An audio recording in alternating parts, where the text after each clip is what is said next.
in 1939, the Kingdom of Yugoslavia did its best to stay neutral and out of the war. But on March 25th, 1941, they finally caved to Nazi pressure and signed a treaty that aligned them with the Nazis. 2 days later, Yugoslavian military leaders who were unhappy with this treaty overthrew their government and installed a new king in hopes he would be able to keep their country out of the war. But upon learning of this coup, Hitler issued a directive that classified this new Yugoslavian government as hostile and ordered its invasion. 10 days later, on April 6th, the Nazis invaded Yugoslavia, and then 11 days after that, Yugoslavia surrendered. But despite their speedy victory, the Nazis struggled to maintain control of the country because of local resistance groups that fought them at every turn. One of the primary resistance groups was called the Partisans. 3 months after the Nazis' invasion, a 15-year-old girl named Lipa Radic and her family, who all lived in Yugoslavia, were arrested by the Nazis. 3 of the men in Lipa's family were members of the Partisans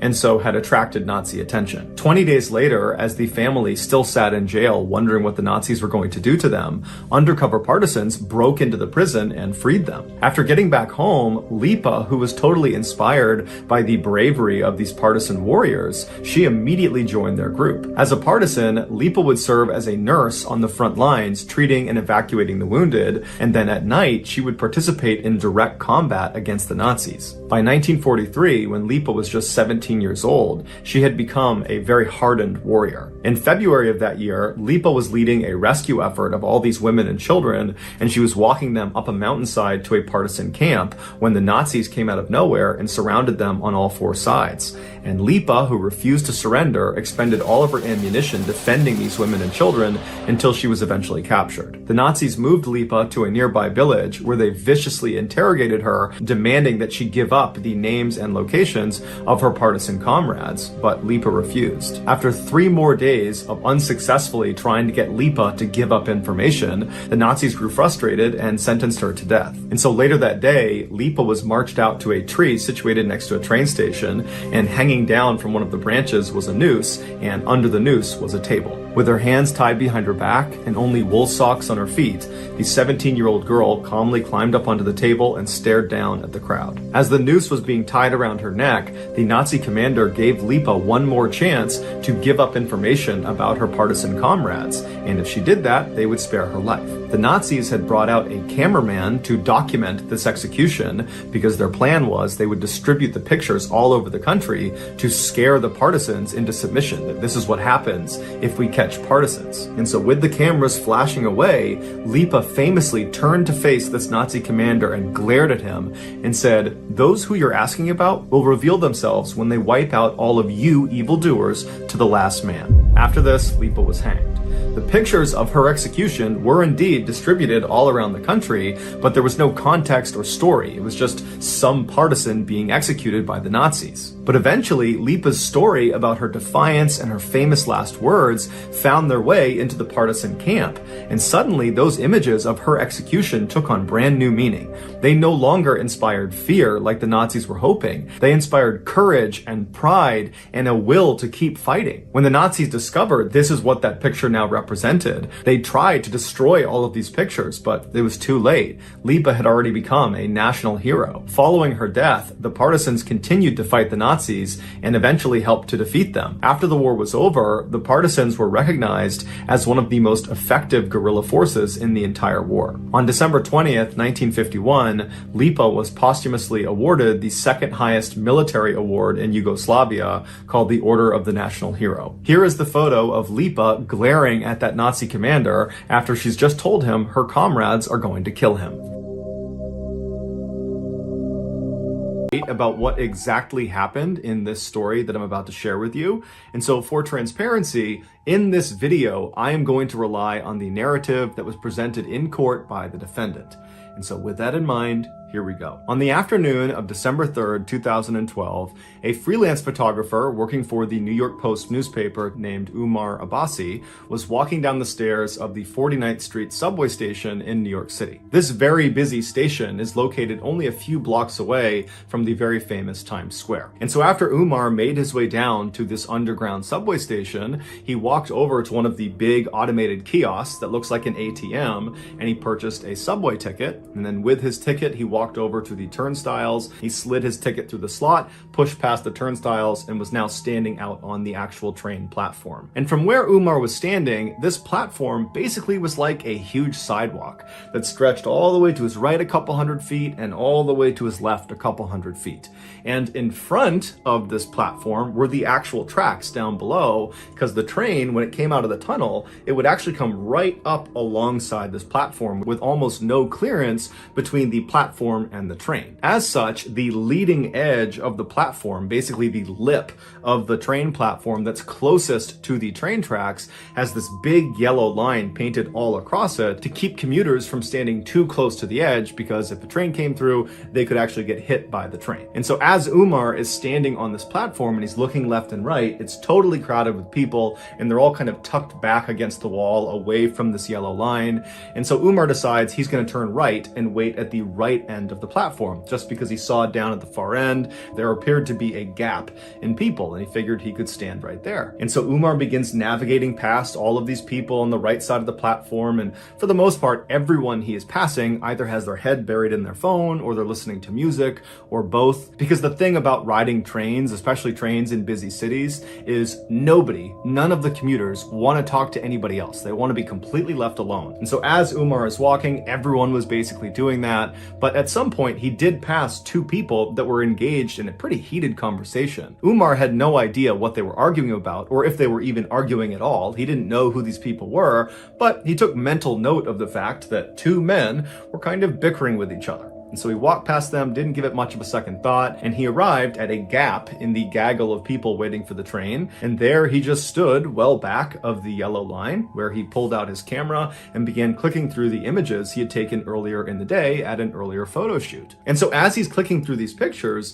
he starts to notice that those two men who had been bickering before are now straight up yelling at each other. They're screaming obscenities at each other. It's not clear who's fighting about what or who was the aggressor, but it's very obvious that at this point they're fighting. And so Umar looked away from his camera and looked left down the platform towards these two guys. And so these two guys are about 100 to 125 feet away from him. And all the people that were standing in the vicinity of these two men are beginning to migrate away from them. They just don't want anything to do with them. Because the thing about being in subways, especially in cities like New York, is there's lots of people that go down into these train stations that are inebriated or mentally unstable. And so very strange and bad behavior is just kind of a normal thing, and people tend to just kind of ignore it. And so that's what's happening. People are kind of walking away from these two fighting men, doing their best to pretend it's not happening. And so Umar spent a couple more seconds staring down the platform at these two men, but eventually just shrugged and thought, you know what, whatever problems they have, they're not mine. And so Umar went back to his camera and continued to click through his pictures, when all of a sudden he hears a scream coming from the left side of the platform. But it was not a scream that sounded like it came from either of these two men. And so Umar looked up from his camera and looked left down the platform, and now he just sees chaos. It's people running away from these two men. People are running to get away from whatever is happening around them. And so Umar's thinking these men must have come to blows, and they're now fighting actively, physically with each other. But when finally the crowd kind of cleared for a second, he saw a woman pointing down at the train tracks right in front of where those two men had been standing. And so Umar looks at the woman and he follows her finger down onto the tracks, and he sees there is now a man, one of the two men who had been fighting, laying face down on the train tracks. And then, to Umar's horror, he looks up down the tunnel where the train would come out of, and he sees the headlights of the train. It is now coming into the station. And so Umar starts running down the platform to try to get to this man to pull him out of the tracks. And as he's running, he pulls out his camera and he turns the flash on and he holds the shutter down and he aims it at the train conductor to hope the flashing of his camera will alert the train conductor to put on the emergency brake and stop the train before he hits this guy down on the tracks. And so as Umar is running, trying to signal this train conductor, the man down on the tracks tries to stand up, and Umar sees he's really struggling to stand. And when he finally gets up, he turns and he grabs the edge of the platform and he tries to pull himself up and out of the tracks, but he doesn't have the strength or the coordination. And as Umar is getting closer and closer, but he's still too far away to help, he sees that this guy down on the tracks is not going to be able to get out of there before the train hits him. And so Umar finally comes to a stop and he watches as this man down on the tracks lets go of the lip of this platform and just turns and faces the train like he knows what's about to happen. And then seconds later, the train, although it did try to stop, impacted this man and killed him instantly. The man's name was Qais Khan and he was 58 years old. When the police finally showed up, they arrested the other man who Han had been fighting with. He was a 30-year-old named Naeem Davis, and Davis would actually tell police that he had been fighting with Han and he had pushed him onto the tracks, but it was in self-defense. However, that self-defense story didn't stop him from being charged with murder. While Davis sat in jail waiting for his trial, the media and the public at large had already come to the conclusion that Davis was guilty. And this was due in large part to a particular picture. As Umar was running down the platform, holding up his camera, holding the flash down, trying to flag the train conductor to get him to stop, Umar was also taking dozens and dozens of pictures. And those pictures were of Han right before he was struck by the train. And so after Umar ultimately discovered he had taken these pictures, he gave them to his employer, the New York Post newspaper, and the day after the incident, they ran on the front page a picture of Han right before he's about to be killed with the headline, "Doomed." And so once the public saw this picture, nobody could believe that Davis was anything other than a cold-blooded killer for pushing this poor innocent man onto the tracks. But as it would turn out, nearly 5 years later, when Davis did finally get his trial, he was acquitted of all charges because it turned out Han was very drunk and had picked a fight with Davis, and Davis was filmed on more than one occasion on the platform trying to get Han to leave him alone. And so finally, after Han began making death threats and then grabbed Davis's shoulder, Davis turned around and pushed him, and Han, being drunk, stumbled and fell backwards onto the tracks and then was ultimately killed. Here is the infamous photo of Han on the cover of the New York Post newspaper. 17th, 1939, a crowd of people began to form outside of this unremarkable building in Versailles, which is a city in France. The atmosphere in this crowd was electric. They all knew why they were there. They knew what they were about to see, but even still, there was a lot of nervous anticipation. And so as such, some people were coping with these nerves by drinking alcohol and trying to laugh and have a good time, while others were much more subdued and were trying to be respectful about what they were about to witness. Between 1 and 2 a.m., the doors of this unremarkable building opened up, and a group of men dressed in the same dark uniforms came out and didn't say a word to the crowd, and the crowd immediately went silent and began to back away from them. And this group of men, they walked right out in front of this building, and they had lumber and they had tools with them, and they began constructing this kind of strange wooden structure. And so the crowd, they wanted to get up close to see what these guys were doing, but at the same time, they didn't want to get too close. And so as the crowd formed a sort of half moon around these men that were doing the constructing were moving so seamlessly, like all of them had built this structure dozens of times before, and it was just muscle memory. And so by about 3 a.m., this structure was built, and they placed this large basket next to the structure, and then these men packed up their tools and the remaining pieces of lumber, and they turned around and they went right back inside the doors into the building and were gone. At this point, the crowd had become quite sizable outside of this building, and they were growing kind of restless because they knew now that this structure was built that the next time those doors open, the show is really going to start. This spectacle they are all there for, it's about to happen. And the crowd all knew that this event couldn't happen if the sun was up, because if the sun was up and the area was well lit, the press would be able to take pictures and film it, and that's not what officials wanted. They wanted this to happen in the darkness. But for whatever reason, things seemed to be getting delayed inside of this building. And so the crowd was just getting more and more restless. People are getting more and more drunk, and they're getting louder and more disruptive and boisterous. And then around 4:45 a.m., the sun had come up. And so the press was out in full force with their cameras trained at the doors of this building. And so the crowd really at this point is not actually expecting this event to take place, because at this point it just seems totally unlikely. But at 4:50 a.m., those doors swung open, and standing in the threshold was 31-year-old Eugene Weidman, who was a convicted serial killer. His arms were tied behind his back, and the collar of his white shirt had been tucked down inside because they needed his neck to be free and clear because he was about to be beheaded.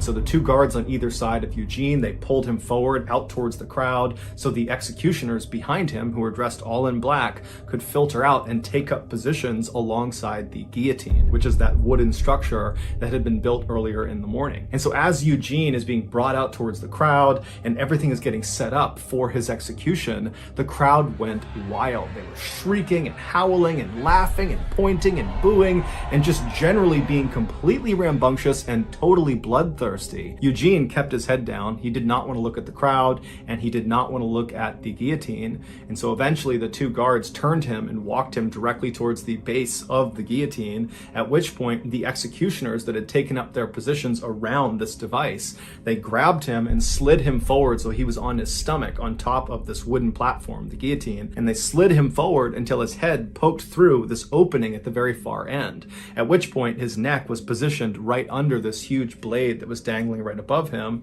and his head was positioned over a metal bucket on the ground, which he would be looking directly at. At this point, the crowd was at a fever pitch, and one of the executioners pulled a lever, the blade came soaring down, and it removed his head fell into the bin, and the executioners pushed his torso into the basket that had been placed out there earlier, and then the executioners and the prison guards, they gathered up Eugene's body parts and went right back inside of the building, which was a prison. At this point, the crowd was cheering and going wild, and they ran up and began dabbing their scarves and their handkerchiefs in Eugene's blood, which was on the ground, as a sort of souvenir from having been at this execution. And of course, because the sun had been out for this entire spectacle, all of this had been captured on film. And so later that day, and for the next couple of days, the headlines all over France were about this bloodthirsty crowd that was cheering as this man was beheaded, and it just overall made France look really, really bad. And so French leaders decided that from that point forward, they could no longer do any more public executions.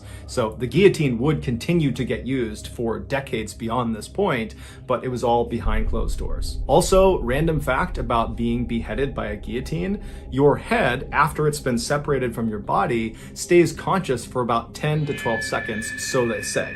And apparently there's been lots of cases where the executioner, after the condemned has had their head removed, will yell the name of the person who has just had their head removed, and that person's head will look over at the person calling to them and will blink or try to mouth words for several seconds before the lack of oxygen kills the brain and then the head is no longer conscious. Here are some of the more notable pictures that were used in the media from Eugene Weidman's execution.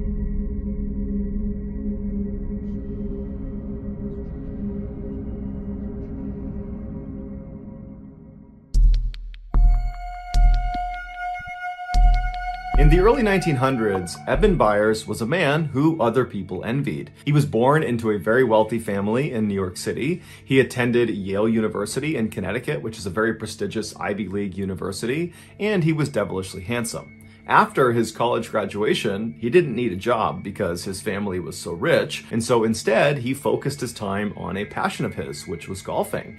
And in time, he became this world-class golfer, going so far as to win the 1906 U.S. Amateur Tournament, which is the biggest amateur golf tournament in the world that most of the winners go on to become professional golfers. And so Eben most likely would have followed that path and become a pro golfer had his father not just handed over the very successful metalworking business that he started that made his family wealthy in the first place. And so Eben stopped his golf career and became the chairman of this incredibly successful company. And so overnight, he basically went from being just rich to being uber rich, making more money than he could possibly spend. But Eben did attempt to spend his money. He pretty much immediately began buying up luxury properties all over the country. He bought horse racing stables in the United Kingdom and in America, and he bought an entire luxury box at Forbes Field, which is where the Pittsburgh Pirates professional baseball team used to play. And so in addition to owning all these incredible things, Eben also, through his role as chairman of this company, began connecting with and befriending very powerful and influential people, like the founder founders and executives at the Coca-Cola company. And so all in all, Eben's life was really going quite well until 1927. That year, Eben was 47 years old, and he took some time off from gallivanting around the world and rubbing shoulders with famous people to go catch a football game at his alma mater at Yale University. So he hops on a train, he rides to Connecticut, he watches this game, and then afterwards he gets back on the train to head back to Pittsburgh. And this is a very long ride. It's over 12 hours long. And so Eben naturally bought a first-class ticket, and so he was inside of a train car that had bunk beds for passengers to sleep on during the ride. And so Eben climbed into a top bunk and he fell asleep. A few hours later, after the train is well on its way to Pittsburgh, Eben, in his sleep, manages to roll to the side of the bed and actually falls out of his bed onto the ground. He lands hard on his left side, it wakes him up, and as he stands up, he thinks he's okay, but then he feels this shooting pain in his left arm. So he's moving his arm around, he's not really sure what's wrong with it, but he's hoping it's just some bruising, and so he decides to get back into his bunk and just go back to sleep. And so he manages to fall asleep despite the pain, and then when they roll into the station in Pittsburgh several hours later, he wakes up and right away he feels that pain in his left arm. And so after getting off the train and going back to his house and dropping off his luggage, he went right to his physical therapist's office to ask him if there was anything he could do to help with the pain in his arm. And so the physical therapist examines Eben's shoulder and determines that, there's no structural damage to his arm, but obviously Eben is in pain. And so he says, look, there's a new product that came online that's quite expensive, but since you're a man of means, maybe it's something you want to consider. It's called Radithor, and it's supposed to dull aches and pains, and it's supposed to give you this huge boost of energy. And so, maybe you ought to try that. And so Eben was really excited at the notion of taking this new health tonic and said, yeah, let's do it. And so his physical therapist wrote him a prescription for Radithor. Eben took the prescription and he went to the drugstore. He picked up a half-ounce bottle of this liquid. He went back to his house and, as prescribed, he drank a very small spoonful of this liquid. And right away, he felt this surge of energy. The pain in his arm started to fade. All the things this health tonic claimed to be able to do, it was doing. And so over the next couple of days, Eben very diligently every day took the prescribed amount, a very small spoonful of this Radithor, and every day he felt better and better and better. Not just the pain in his arm, but overall he felt happier, he felt fitter, he felt alive, and he was attributing all those feelings to this miracle tonic. And so he began taking more and more of this tonic, well beyond what was prescribed, to the point where he was drinking 3 full bottles of Radithor every single day. And so for years he did this, and it was all going great until his jaw fell off. Literally, in 1931, one day, his lower jaw just separated from his skull and went slack. And so the reason this happened was because Radithor was actually just radioactive water. In the early 1900s, the radioactive element radium was believed to have highly curative properties with no side effects. And so naturally, at the time, dozens of health products were created with radium being their main ingredient. And Radithor was one of those products. It was literally just water and radium. And so after consuming over 1,400 bottles of Radithor over a 3-year period, Eben's body was finally just starting to disintegrate from the inside out. After he had his jaw surgically removed, along with large portions of his upper jaw, the rest of his body also just began to crumble. And so by the end of 1931, when his story was making headlines all around the world about the dangers of Radithor, and really more specifically the dangers of radium, Eben had become completely bedridden, and his skull was now beginning to disintegrate. There were holes forming all over his skull that were exposing portions of his brain. And so by 1932, Eben was dead. Eben was buried in Pittsburgh, and he was buried inside of a lead-lined coffin that was designed to absorb any of the radiation emitting from his bones. And then 30 years after he was buried, so in 1965, scientists actually exhumed his skeleton to see if it was still emitting radiation. And they determined it was still emitting the same levels of radiation as when he died. And they actually would ultimately figure out that radium, this radioactive element, has a half-life of 1,600 years. So what that means is Eben's body will remain highly radioactive for centuries. Here is a picture of Eben with his jaw surgically removed. It was taken shortly before he passed away. 25th, 2015, in a little house in the city of Cape Town in South Africa, a 17-year-old girl named Misha Solomon was packing up her homework in between bites of her breakfast. And as she did this, her mother, Lavana, walked into the kitchen with a big smile on her face, and she was holding up this beautiful red flowing dress. And immediately Misha knew what it was. Her mom had been making this dress by hand over the past couple of days. It was for a big school dance that was coming up, and she saw that it was now done. And so Misha, she put down her breakfast and her homework, and she rushed over to her mom, and she admired this gorgeous dress and thanked her mom for all the hard work and said it's absolutely perfect. And then from somewhere behind Misha, her father, who was still sitting at the table, kind of grunted out, "Hey, isn't that dress a little bit revealing?" And Misha and her mom kind of just rolled their eyes because they knew Misha's dad just loved his daughter and was very, very protective of her. And so basically anything she wore that wasn't full coverage was too revealing. And so Misha, after rolling her eyes, walked over to her dad. She gave him a big hug and a kiss, and she said, "Dad, don't worry about it. It's just fine." And so after that, Misha went back to her breakfast. She finished eating, she packed up her stuff, and then she gave her mom and her dad another hug and a kiss and said goodbye. And then she headed out the front door out to the road where her aunt was waiting in her car. As Misha's aunt drove her to school, like she did almost every single morning, Misha began to notice her aunt was acting kind of strange and constantly looking behind her and looking in her rearview mirror. And finally, Misha said to her aunt, "What's going on? What are you looking at back there?"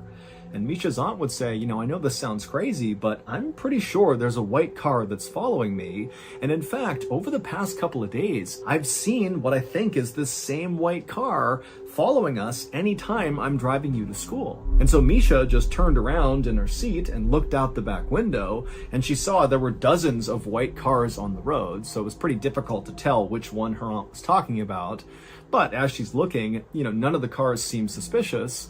And so Misha turned back around and told her aunt, "I think you're just being paranoid. Nobody's following us. There's no reason to follow us." A few minutes later, Misha's aunt pulled up alongside the front of the school, and Misha said goodbye to her aunt. She thanked her, she hopped outside, and she rushed into the school. And then Misha made her way up to the hallway where her first class was, and as she was walking down the hallway, her best friend, Cassidy Nurse, was walking up the hallway in her direction. And so right away, Misha sees Cassidy, and she waves and smiles and begins walking towards her. But Cassidy gave Misha this kind of weird, lukewarm smile, and then quickly looked away from Misha, and then Cassidy turned and bolted into the nearest classroom. And so Misha just came to a stop and just looked at the doorway where her best friend has disappeared, and she starts thinking to herself, what's going on? Why did she do that? That was so cold.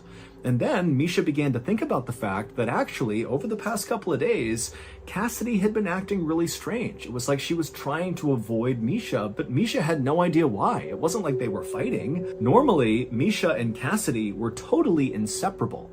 They had met earlier that school year, and even though they were actually kind of far apart in age, Cassidy was in 8th grade and Misha was in 12th grade, it was like it didn't matter. It was like right away when they met each other, they had this special bond where they just had to be around each other all the time. They shared everything with each other. And certainly anytime they saw each other in the hallway, they would stop to chat or even go into a nearby bathroom and do each other's hair and makeup and share any gossip they had recently heard. So for Cassidy to act like this was just totally uncharacteristic, and it really upset Misha. But just then, the bell rang in the school, so Misha knew at this point she was now late for her class, and so she had to forget about whatever was going on with Cassidy, and Misha just hustled down the hallway and went into her classroom. And so Misha, she takes her seat at her desk, she puts her stuff down, and she's getting ready to listen to the teacher, when suddenly the principal comes in without even knocking, and without even saying anything to Misha's teacher, the principal walks right up to Misha and says, "I need you to come with me." And right away, Misha's classmates, all who saw this, they begin oohing and awing as if Misha is in huge trouble. But Misha's thinking to herself, I didn't do anything. I have no idea what this is about.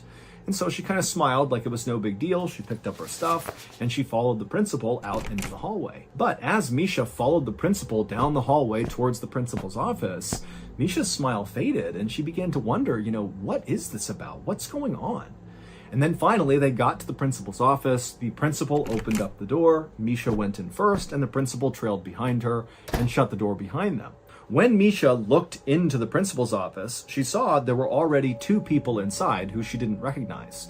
It was 2 women who were very serious looking, who were sitting on the side of the room. And as soon as Misha walked in, the 2 women, without introducing themselves, just told Misha to come over and take a seat next to them. And Misha, instead of doing that, just paused and looked at the women and said, "What's going on?" And at this, the 2 women kind of looked at each other, and then one of the women piped up and said, "Misha, we're here because the police sent us. And they sent us because of a photo that you and your very close friend Cassidy took." But before Misha could ask any questions like, "What photo are you talking about? And really, what's going on here?" these 2 women would explain the whole situation to Misha. And basically what they did is they told her this long, very convoluted story that involved Misha, it involved Cassidy, it involved this photo.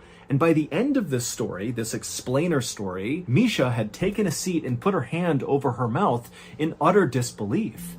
And then when the women were done explaining everything, Misha had a million questions, but it was like she was so overwhelmed with what she was just told that she just continued to sit there with her hand over her mouth, totally silent. And then finally, Misha did break the silence by saying, "Can I please just call my parents?"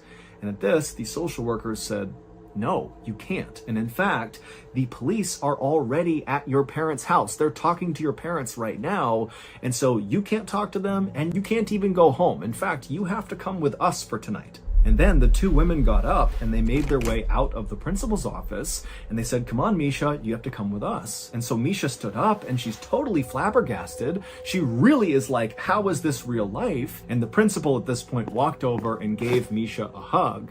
And it was like suddenly the floodgates opened and Misha just began sobbing hysterically. And as she did, the social workers just stood there waiting patiently. And then as soon as it seemed like Misha was done crying, they said, "Come on, you really need to come with us." And so Misha, she let go of the principal and she followed the 2 women out of the school out to one of their cars. And once they got in the car, the 2 women explained to Misha that they were going to take her to a safe house for the night. But before they went to the safe house, they would need to make a quick pit stop at a local medical clinic. And so Misha, who at this point is not even asking questions, just said, "Okay." And so the women, they drove to the medical clinic. They were inside for just a matter of minutes. When they came back out again, they drove the rest of the way to the safe house. And when they got to the safe house, it just looked like a normal house on the outside. But on the inside, when the 2 women were leading Misha through and showing her where everything was, the kitchen, the bathroom, her bedroom, all Misha saw was all these other kids who were staying there, who were orphaned and abandoned. And it started to give Misha a panic attack. And she asked the women again, "Can I please call my parents?" And they said, "No, you really can't." But one of the 2 social workers could tell that Misha, she's having a breakdown. This is the worst day of her life, very likely. And so one of the 2 women actually offered to Misha to come home with her and stay at her house instead of the safe house. And Misha agreed. And so that social worker and Misha, they would leave together, they would get into that woman's car, and they would drive to her house. And then the social worker told Misha that unfortunately now it was just a waiting game. They needed to wait for the police to get back in touch with them with more information. That night, as Misha lay in this woman's guest bedroom, looking up at the ceiling, wondering how the heck this had become her life, she began to think about the photo that her and Cassidy had took that had kind of started this whole horrible thing. And so Misha began to think about the day they took this picture, and all she remembered was that she and Cassidy were just kind of goofing around and smiling and making funny faces and just taking photos as they went. She certainly didn't think that one of those pictures they took would totally change her life. The following morning, when Misha woke up, the social worker brought her to their office, the social worker's office, and there they met with the other woman who had first met Misha in the principal's office, and the 3 of them just sat in the office, not talking much, eating chicken wings and other snacks, just literally waiting for police to call them. And finally, they would call. And when they did, one of the social workers answered the phone, and as she listened to what she was being told, she began to frown, and by the time she hung up, she was crying. The news from the police was the news Misha had been afraid of ever since sitting in the principal's office the day before and hearing this whole crazy story about her and Cassidy and this photo. The special pit stop that Misha and the social workers made at the medical clinic the day before on the way to the safe house was so that Misha could get a DNA test. And now the police were calling back with the results of the test. And what the results showed was Misha Solomon was not actually Misha Solomon. Her real name was Zephany Nurse.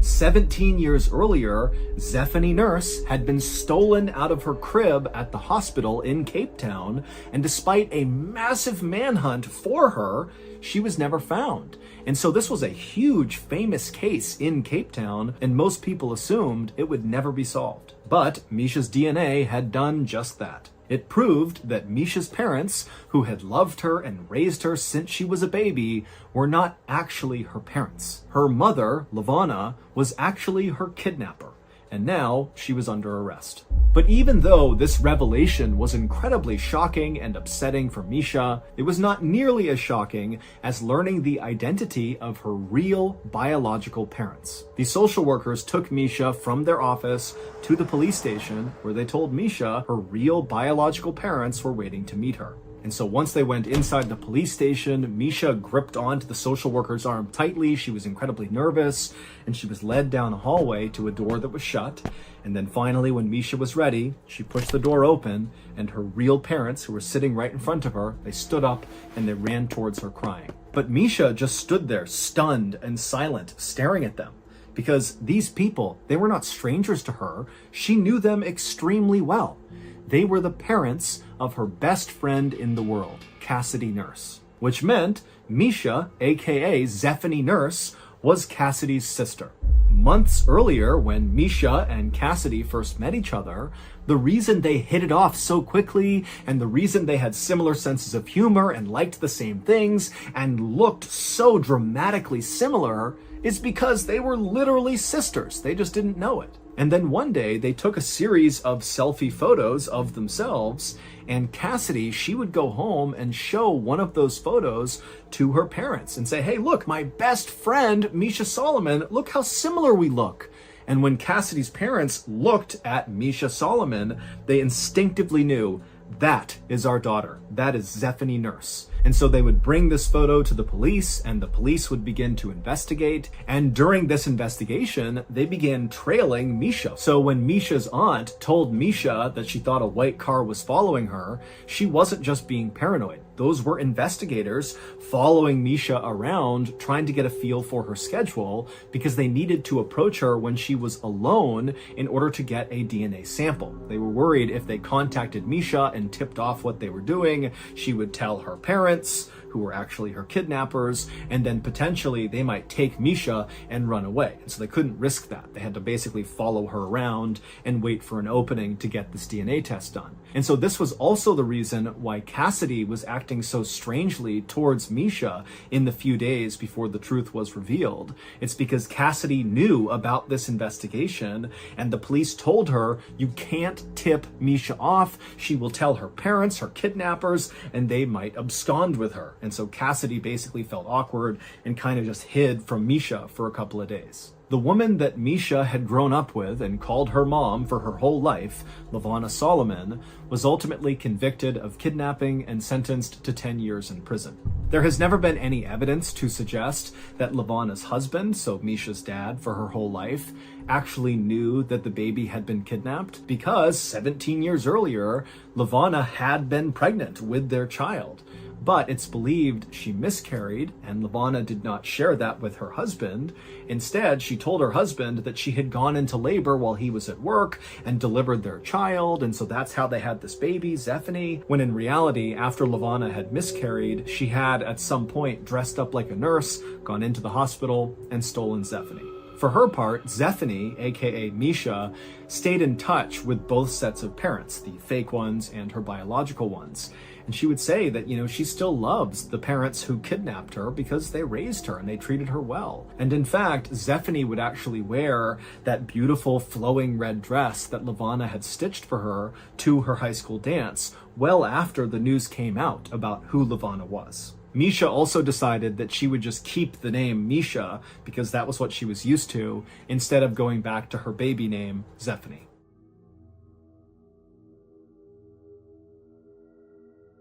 Of February 19th, 2022, a 41-year-old woman named Paula Ruiz was working the reception desk at a 4-star hotel in southern Mexico. It had been a long Saturday night with lots of tourists checking in and lots of confused tourists asking for directions or clarifications about things in the area. But it was finally nearing 11 p.m., which was the end of Paula's shift, and also things had calmed down near the reception desk. There wasn't much going on. And so Paula took a moment and grabbed her phone and checked it. And she saw there was a text message from her 19-year-old son saying he would be picking her up after work on his motorbike. And then just a couple of minutes later, Miguel, her son, actually walked in the front door of the hotel. He waved to his mom and said, hey, I parked my motorbike just down the street. Whenever you're ready, we can leave. And so Paula, she was very happy to see her son. She walked over, she gave him a kiss and a hug, and then she began gathering her things. Paula loved the fact that her son was totally comfortable driving around town with his mom on the back of his motorcycle. Other teenagers might think that was awkward, but not Miguel. But Paula knew her son absolutely loved his motorbike and basically was always looking for an excuse to ride it. And so very likely that was why he was so eager to give his mom a ride home. And so finally, after Paula had gathered up her things and said goodbye to her coworkers, she and her son walked out the front doors of the hotel and they began walking down the road and around the corner to where Miguel always parked his bike whenever he picked his mom up from work. However, when they turned the corner and looked at the spot where Miguel said he had parked, his bike wasn't there. Now, at first, Paula asked Miguel, are you sure you parked it here? Maybe did you park it farther down the road? But Miguel said, no, this is where I always park. I definitely parked it right here. And so Miguel became convinced that someone must have stolen his bike. That was the only explanation that made sense. But Miguel still had the keys to his motorcycle, which meant whoever had stolen it had likely hotwired it. And since that takes quite a bit of time to pull off components of the bike and kind of fiddle around with the wires to make it start, Miguel was thinking that, okay, maybe they're still in the area trying to hotwire it. Let's go look for them and get the bike back. Now, the city in southern Mexico where Paula and Miguel lived was called San Cristobal de las Casas, and it was a totally beautiful place surrounded by all these hills, but it was also a very dangerous place, full of lots of street crime and violence and gangs that used the area as a hotspot for drug trafficking. And so this is not really a good place to be walking around at night, let alone trying to chase down some bike thief. But Paula and Miguel, they knew this. They lived there. They understood the risks. And Paula especially, she knew that Miguel was going to go looking for this bike because he loved that bike. And so Paula didn't hesitate and said, okay, Miguel, let's go looking. And she figured at a minimum, she could take a video or a picture of the thief if they found them with the bike, and then they could give that to police, and then maybe they could track the person down if Miguel and Paula couldn't get the bike back that night. And so Paula and Miguel began running down these side streets, looking all over the place for Miguel's bike. And you got to picture some narrow alleyways with barely any lighting. I mean, this is a sketchy area. And so they're running around, and then finally they turn a corner and Miguel sees up ahead his distinctive yellow motorbike, and he sees some stranger is pushing it along. Clearly this person is pushing it away so they can hotwire it. And so Miguel and Paula begin charging down the road, and Miguel actually gets in front of this guy and stops him, and Miguel starts screaming at the guy to give him his bike back. And then Paula, she joins her son and she starts screaming at him as well and taking videos and pictures. And then as this is happening, another man on a motorbike came flying up behind Paula and Miguel. And as they did, Paula and Miguel heard the sound of the engine and they turned around, and all Paula saw was this young man holding a gun, aiming it at her son, Miguel, right at his chest. And so her motherly instincts kicked in and she leapt in front of her son, and then not knowing what else to do, she raised her phone and took a picture. And then seconds later, there was a loud bang, and then suddenly this guy who had been trying to steal Miguel's bike gave it up. He dropped the bike, he took off running down the road, and the gunman, he too turned his bike around and sped off down the road, leaving Miguel and Paula in the alleyway. Except Paula was on the ground because a second after she took that photo, the gunman had shot her in the chest. Paula would be taken to the hospital, but she would die the following morning, orphaning Miguel and his 3 siblings.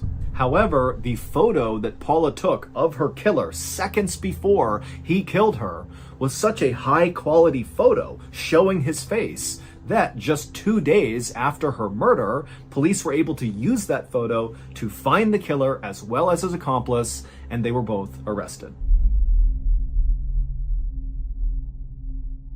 March 25th, 2017, a 25-year-old farmer named Akbar Solabiro was harvesting palm fruit at the local oil palm grove near his tiny village in Indonesia. Now, the way Akbar would do this is he would use this long curved pole and he would prod at the bright red fruit in the tree, knocking it to the ground, and then he would gather it up, put it in his cart, and wheel it back home to be sold for palm oil. Now, on this night, Akbar was actually working later than usual because his wife and kids were out of town for a couple of days visiting family, and so there was no real reason to head back home because the house was empty. But Akbar was actually just fine with that because there was tons of ripe fruit, and so staying late would be quite profitable. But after a while, when the sun had finally set and it was getting difficult to actually even see the fruit in the tree, Akbar knew he really needed to leave soon because this area at night was actually not safe.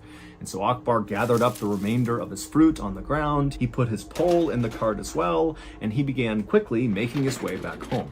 Later that evening, one of Akbar's neighbors was asleep in their bed inside of their home when they woke up suddenly to the sound of something out in the jungle, not far from where Akbar had been harvesting palm fruit. And so this neighbor, when they sat up, they couldn't really tell what the sound was. It almost sounded like a stifled scream or maybe some animal that was fighting with another animal. But as the neighbor sat there straining their ears to try to hear it again, they didn't. All they heard was normal sounds coming from the outside. And so the neighbor decided that the sound they heard must have been a cat or maybe a monkey.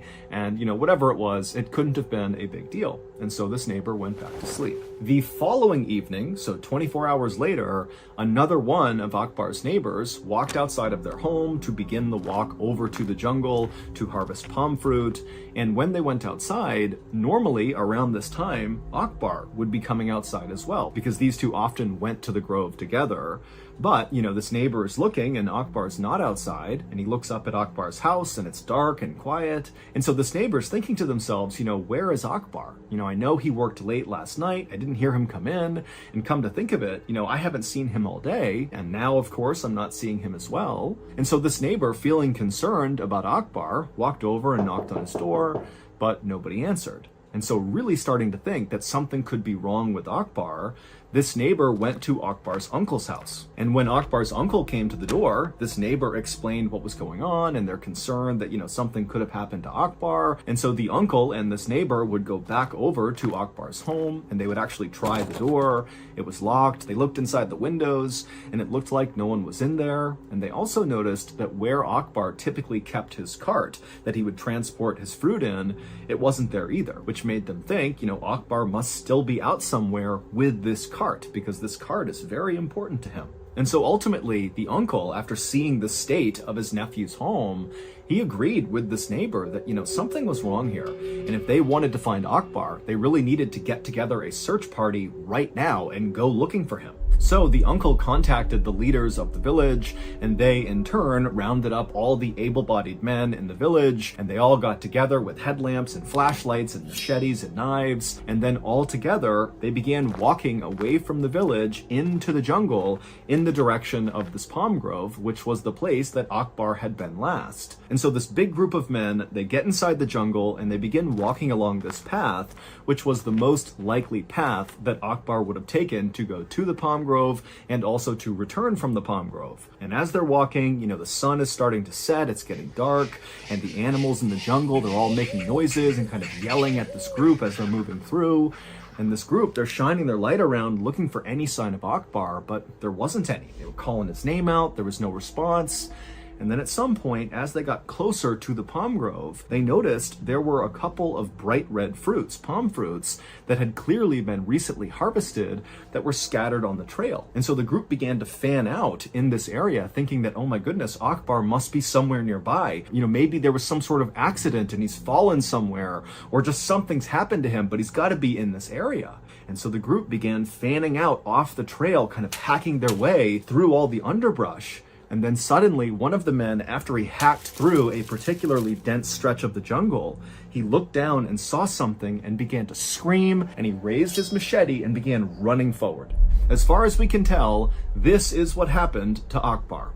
The previous night, after Akbar had decided, it wasn't safe to be in the jungle at night, he needed to leave, and so he gathered up all of his things and he began walking along that path where the search party would find all that fruit scattered on the trail. And so he's walking along this path, and he thinks he's alone, he thinks he's okay, but in reality, he wasn't. He was being watched and followed very closely from something up in the trees. And so as Akbar moved along, this thing was kind of trailing him and seeing what he was going to do. And then at some point, this thing up in the trees began moving its way down closer and closer to Akbar. It was a 23-foot-long reticulated python. It was a massive snake. And this snake came down and launched an attack on Akbar, grabbing the back of his neck with its powerful jaws. And as soon as the snake clamped down on Akbar's neck, he let out a stifled scream, which was the scream that had woken up that other neighbor who sat up in bed wondering what that was. That was Akbar screaming out. But that was the only sound Akbar could make, because immediately the snake wrapped itself all around Akbar and squeezed him tight. And after crushing Akbar, breaking almost every bone in his body, the snake relaxed and then slithered off of Akbar. And so Akbar fell to the ground and was either dead or very close to death.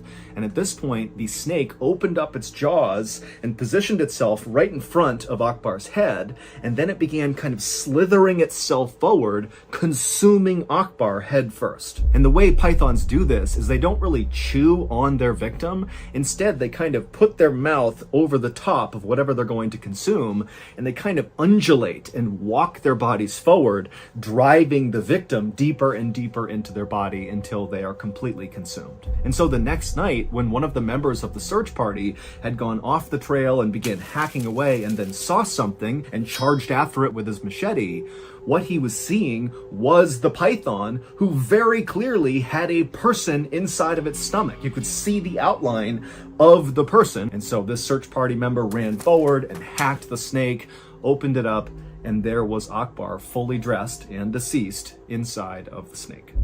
2 p.m. on September 24th, 2017, a 17-year-old college student named Sanjay climbed up onto this boulder that was right off to the side of this hiking trail that he was on. Sanjay was on a day trip with about 20 of his friends from college, and they were in this part of southern India that was really famous for its long, winding trails and all these boulders that kind of sat off to the side of the trails. And then at the end of these trails that are in this part of India is this beautiful ancient Hindu temple that a lot of people will go and take pictures in front of and go inside of. And so that was where Sanjay and his friends were ultimately headed, was this temple. And from the boulder that Sanjay had just climbed up on, he looked up the trail, and from his view now, which was now slightly higher, he could actually see just barely the top of this temple. And so he was really excited about going to see it, and he couldn't believe how close they were.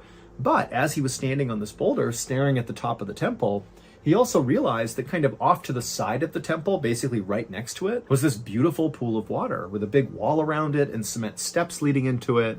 I mean, it kind of looked like a swimming pool. And so because Sanjay and his friends had been hiking all day to this point, and it was really hot out, Sanjay really liked the idea of going swimming. And so he actually jumped off the boulder and just started running towards the temple and this pool.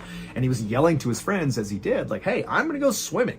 And so he ran, not to the temple, but to this random pool of water that was next to it. And he got to the steps and he immediately took off his shirt and he pulled his phone out of his pocket and he put it on the steps. And then he walked his way into the water and turned around, hoping to see his friends coming after him. And sure enough, all of his friends were smiling and laughing and running after him, ripping their shirts off, putting their phones down and jumping in too. And so pretty soon, this very quiet, peaceful pool next to this temple was packed full of very rowdy and crazy college kids. Now, to be clear, this pool of water was not intended to be a swimming area. It was dug about 300 years earlier for this temple, and many people began to view this pool of water as sacred because they believed it could cure diseases. And so what Sanjay and his friends were doing was totally taboo and not allowed. But I can promise you, Sanjay and his friends did not care. They were having a great time. And in fact, Sanjay was having such a great time that when he turned around and looked back up the steps they'd all charged in on, he saw one of his friends, whose name was Vishwas, was standing up out of the water reading what looked like a plaque about this pool of water. And Sanjay hated the idea of one of their buddies not getting to experience this fun. And so Sanjay, a little out of pocket, yelled out to Vishwas like, hey, stop reading that and get in the water. Let's go. What are you doing? And Vishwas was obviously kind of embarrassed to be called out so publicly in front of the, 19 other kids that were there. They're all looking up at him expectantly now, like, yeah, get in here, man. And Vishwas, he's like, okay, fine. And so he took off his shirt, put his phone down as well, and he got in the water with all of them. And very shortly after he did that, Sanjay kind of forgot about him and decided, hey, this would be a great time to take a photo of everybody here, memorialize this amazing trip. And so Sanjay, he waded over to the steps, he grabbed his phone, he came back towards the group, and he's looking at this big rowdy crowd of his friends who were totally not paying attention to him. And he's saying, hey guys, come over here. I want to take your photo, gather up, I'll take a photo of all of us. And so it took a couple of minutes, but eventually, all these kids got in frame, and Sanjay, he held the phone out, made sure everybody was there, and they all smiled, and he took a picture. And then after he took the picture, Sanjay put his phone back on the steps and returned to just splashing and goofing around with his friends. About an hour later, Sanjay and his friends had left the pool and were now in the temple and were just walking around exploring. But eventually, Sanjay just got tired of looking inside the temple. It was not very interesting to him. And so he eventually just went outside again and sat down on this low wall that was right outside the temple. And because he knew his friends would not be done for at least, 15 or 20 minutes or so, he just pulled out his phone and began kind of scrolling through social media and, doing what we all do on our phones. But eventually, Sanjay opened up his photo album to look at all the photos he had taken during the hike in, and then also that picture in the pool, and then also some pictures he took inside of the temple. And so he pulls up his pictures and just kind of starts scrolling through them, and he eventually reaches the photo that he took, selfie style, in the pool with all of his friends together. And so he opens that picture up and he looks at it and he smiles because it definitely was the best picture he took. He got all his buddies in frame. Everybody seemed so happy.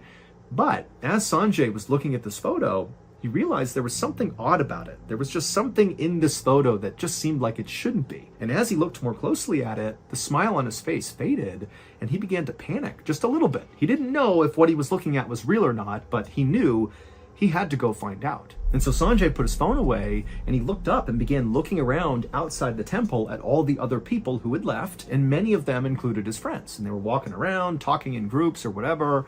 And Sanjay, he began looking at all of his friends and he would stare at their faces. He was looking for something, but he didn't see what he was looking for. And so after scanning the entire outside and not feeling satisfied, Sanjay got up and speed walked back into the temple and began going into each and every room, looking at every single person he encountered. And when he would find one of his friends, he would stare at their face. And when he didn't find what he was looking for, he just kept on going to every single room until finally he reached the last room of the temple and he found the last of his friends and he looked at their faces and still he did not see what he was looking for. And so now Sanjay is truly panicked. He's actually horrified at this point. He runs back outside and he finds their college professor who had come along to sort of chaperone the trip. And he ran up to this professor and he pulled out his phone. He opened up that photo of them in the pool and he showed the professor what he had found. And Sanjay pointed out the strange thing about this photo. And so the professor, he began looking at the photo too. And right away, he also could see this very strange thing that seemed very out of place. And so the professor asked Sanjay a few follow-up questions, about like what Sanjay had done since discovering this. And after Sanjay said, I've been all over the temple, I still can't figure it out. And so the professor knew the police would have to get involved. And so the professor got in touch with police. And so the police came out to the temple not long after that. And the students, so Sanjay and all of his friends, had been instructed to stay right by the temple. Do not go down to the pool, stay up here, let the police handle it. And so when the police came in, they came running by the group, and Sanjay and his friends were just kind of watching anxiously, waiting to see what happens. And then as the officers went down to the pool, from where Sanjay and his friends were standing, they actually did not have a clear view. The temple itself blocked their view, so they could not see the pool, but they could hear what the officers were doing. And at first, as Sanjay and his friends are standing there really nervously, they don't hear anything down at the pool. But then they hear one of the officers shout something out, like he's found something. And then Sanjay and his friends heard all this splashing as clearly officers were jumping into the pool. And it was at this moment when Sanjay heard that splashing that he knew the thing he saw in this photo, it had to be real. As horrible as that was, it had to be real. The reason why Sanjay's friend Vishwas was not in the water with everybody else, why he was up reading that plaque about the history of this pool, was because Vishwas did not know how to swim, but he didn't tell anyone. Nobody knew this. And so he was probably kind of embarrassed about it. And so maybe he was reading this plaque as sort of a way to, act distracted, like the plaque is the reason he's not swimming. But then when Sanjay, who meant no harm by this, but he yelled out to Vishwas, "Hey, come on, dude, get in here. Come swimming with us." Because he did it so publicly in front of all the other friends, it seems like Vishwas felt very pressured into getting into the water. And that's what he did. Instead of telling anybody that he could not swim, he just kind of shrugged, took off his shirt, pulled his phone out of his pocket, put it on the ground, and waded into the water. And as soon as he did, the entire group just kind of went back to goofing around and splashing and being totally chaotic. And then when Sanjay was like, "Hey, let's take that photo," he really did manage to get all of his friends in frame somehow, except one of them was Vishwas, and you can only see the top of his head. It's because he was drowning in the background of that photo, just nobody knew it. And so obviously an hour later, when Sanjay's looking at this photo, he sees the top of Vishwas's head, and he's like, wait a minute, is he goofing around or is he drowning? And then he ran all around the temple looking for Vishwas. He wanted to prove that he was not in the pool still, that he was up here. But then after searching the entire area and not finding Vishwas, he went to his professor, they called the police, and the discovery was made. And unfortunately, by the time police pulled Vishwas out of the water, he was already deceased. At 6 p.m. on December 27th, 2015, a woman named Sarah Robinson was getting ready inside of her cabin on the 7th floor of a massive cruise ship. She and her boyfriend were going to dinner that night with Sarah's parents in one of the restaurants on board the ship. And in fact, this entire trip, this whole vacation, was actually a big gift from Sarah's parents to Sarah and her boyfriend. And so far, the trip had been totally amazing. I mean, all four of them, Sarah, her boyfriend, and Sarah's parents, had got to go swimming and drink great drinks and have great food, and it was just like a total dream. But now they only had one night left tonight, and they wanted to make the most of it. And their plan was to go to the big buffet that the ship offered and just totally indulge on the amazing food and just have some laughs, share stories. And then the next day they'd wake up in the Florida port that they left from, and the trip would be over. But for now, they had this one dinner left. And so after Sarah and her boyfriend were all ready, they left their cabin and they met Sarah's parents out in the hallway, and then Sarah led the way towards the stairwell that would bring them up to the 10th floor where the restaurant was that they were going to. Once they reached the 10th floor, Sarah could see right in front of her the entrance to this restaurant.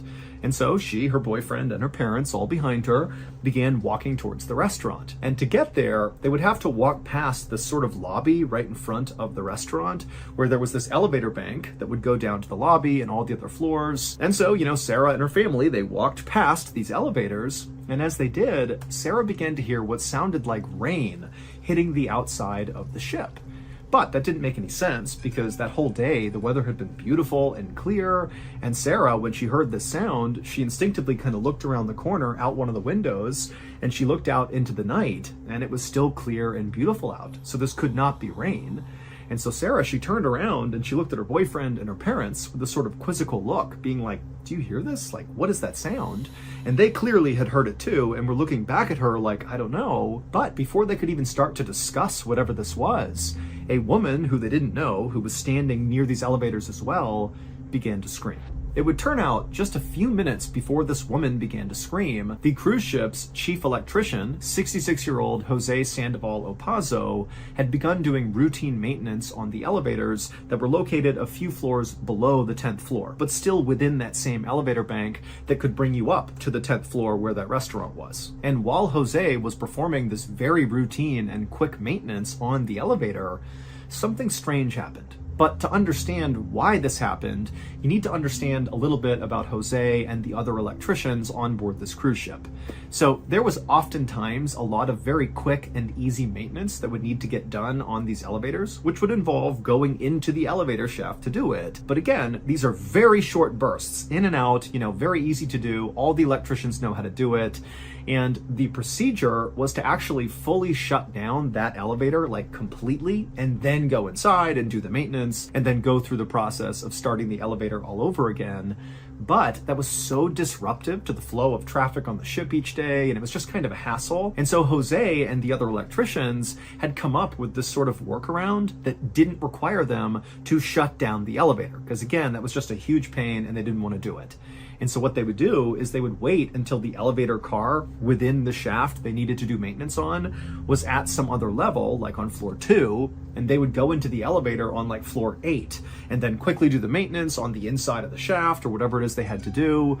Or sometimes they would actually have to do repairs on the elevator car itself, in which case they would just kind of go in real quick, do the repairs, get out again. But all of it was predicated on just kind of knowing where the elevator car was in the shaft and being really quick, in and out. And so Jose and the other electricians had done this many times and there was no issues.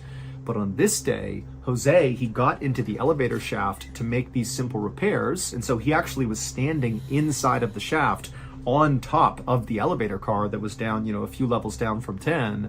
And he began making these repairs. And suddenly the car lurched into action because a guest unknowingly had walked into the elevator car and pressed floor 10. And so Jose is on this elevator car that starts moving, and before he can even figure out what's going on, the little opening that he used, the kind of service entrance into the shaft, had been covered up by the elevator car. And so his exit was now gone, and he was now relatively slowly moving up the shaft. Now, Jose would have no idea when this car was going to stop, but if it went to the top, he'd get crushed, and he knew it. And so in kind of a moment of panic, Jose attempted to step to the side to somehow go between the wall and the elevator. It was like he had nowhere to go and he knew it and he just took that path. But there was an inch of space between the wall and the car. And so the second he did that, the car kept going and it sucked him down into that space and just destroyed him. And so by the time this elevator car reached its destination, the 10th floor, and that guest got off the elevator car, by this point, Jose's body had been totally destroyed and all of his blood was dripping down the elevator shaft, splattering into the walls and hitting the ground, and it sounded like rain hitting the outside of the ship. And so that's what Sarah and her family were hearing. And then the reason that woman started screaming is she was the first one who turned and saw all this blood coming down the front of the elevator doors. Medics would arrive quickly on the scene, but there was nothing they could do. Jose was deceased. 5:30 a.m. on July 16th, 1945, a 13-year-old girl named Barbara Kent was sleeping inside of a cabin in Ruidoso, New Mexico, where she was staying for a sleepover summer dance camp. And as she slept, suddenly there was this loud booming sound that literally shook her awake and actually caused her to fall out of her bed onto the floor. Barbara sat up feeling totally confused, and she looked around the cabin and she saw the 9 other girls that were also here for the sleepover camp. They too were wide awake, and some of them also had fallen onto the floor. And so the girls, they're all freaking out. They're looking at each other like, what's going on here? What was that? And as this kind of pandemonium is ensuing, their lead dance instructor came running into the cabin and told the girls that she thought one of the cabin's heaters had exploded and that potentially there could be a fire somewhere on the camp.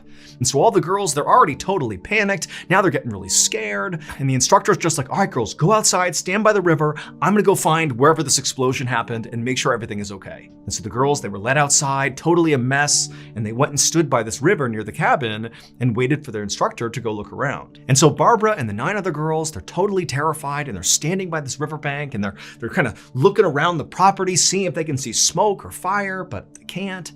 And as they're standing there waiting for their instructor to come back, Barbara felt something hit the tip of her nose, and it was cold and soft. And she looked up and she realized it was snowing. But it's July in New Mexico. It should not be snowing. But sure enough, snow was coming down from the sky. And as the snow came down on Barbara, she looked at the other girls, and they too were looking up and putting their hands up and letting the snow hit them in the face. They couldn't believe it. I mean, this was like a totally rare weather event. And so a minute later, their dance instructor came back and told the girls that, she had looked all over the camp and there did not appear to be a fire or an explosion of any kind, that everything seemed fine. They didn't know what that loud sound was, but, by all accounts, it seemed safe here. And so the girls were very relieved to hear this, but already their attention had completely shifted to the snow. I mean, again, it's July in New Mexico. There shouldn't be snow. And so the girls, they turned to their instructor and they're like, okay, well, now that it's safe, would it be okay if we put on our bathing suits and just went swimming in the river while it snowed on us? I mean, this is incredible. And the instructor, who to this point had really been focused on finding the fire and the hazard or whatever, now that she knew things were safe, she kind of took in the scene and also suddenly appreciated how unbelievable it was that there was snow coming down And so she told the girls, yeah, get your bathing suits, go swimming, enjoy this. This is totally like a once in a lifetime moment here. And so very excitedly, Barbara and the other girls ran back into the cabin, they changed into their swimwear, and then a moment later, they were out frolicking in the river as the snow fell on top of them. And for hours, they just played in the river and enjoyed the snow. And the snow was kind of building up on the riverbanks. And so some of the girls went over and scooped it up and rubbed it on their faces and, made snowballs. And they just had a great time. And at one point, the dance instructor came by and actually took a picture of Barbara, who was right in the middle of the river enjoying this bizarre scene. But eventually, despite how fun the snow was, the novelty of it all sort of wore off and the girls got tired of swimming, so they changed into their regular clothes and went about their day. And over the course of the next few days, summer camp went as normal. The girls had a great time, and when summer camp ended, all the girls went home. Now, the girls never got an explanation for why it had snowed. They all just assumed it was some super rare weather event that they had been lucky enough to experience. Until 17 years later, when Barbara was 30 years old at this point, and she learned that all the other girls she had gone to the dance camp with had died. One by one, each of those girls were diagnosed with aggressive forms of cancer that killed them. Barbara was the only one who was spared. And she wouldn't get any clarification as to why that had happened until decades later in 2006, when Barbara was in her 70s, when the government finally came out and admitted the truth.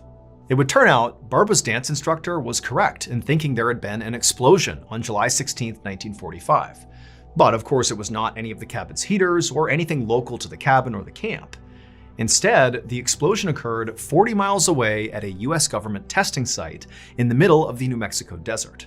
And the explosion that literally caused the girls to be dumped out of their beds was from the world's first ever atomic bomb being dropped. It was the Manhattan Project's Trinity test, a test that no civilians in the area had been warned about. And so after this bomb detonated, there was this nuclear fallout that rained from the sky on 500,000 people that lived within a 150-mile radius of the detonation site. And within those 500,000 people were those 10 innocent teenage girls at their dance camp. The snow that the girls played in was actually radioactive material from this nuclear fallout raining down from the sky that over the course of 17 years would give 9 of the girls various forms of cancer that would kill them. Here is the picture that the dance instructor took of Barbara posing in the middle of the river as the snow is falling all around her. As you can see, Barbara is smiling and looking up at the snow, not realizing it's literally going to kill almost everyone in that picture. As for Barbara, she did not die young. However, she would suffer from multiple cancers and illnesses, all associated with radiation exposure. On the evening of December 29, 1986, a California Highway Patrol officer named Craig Pyre drove his cruiser down Interstate 15 in San Diego, California.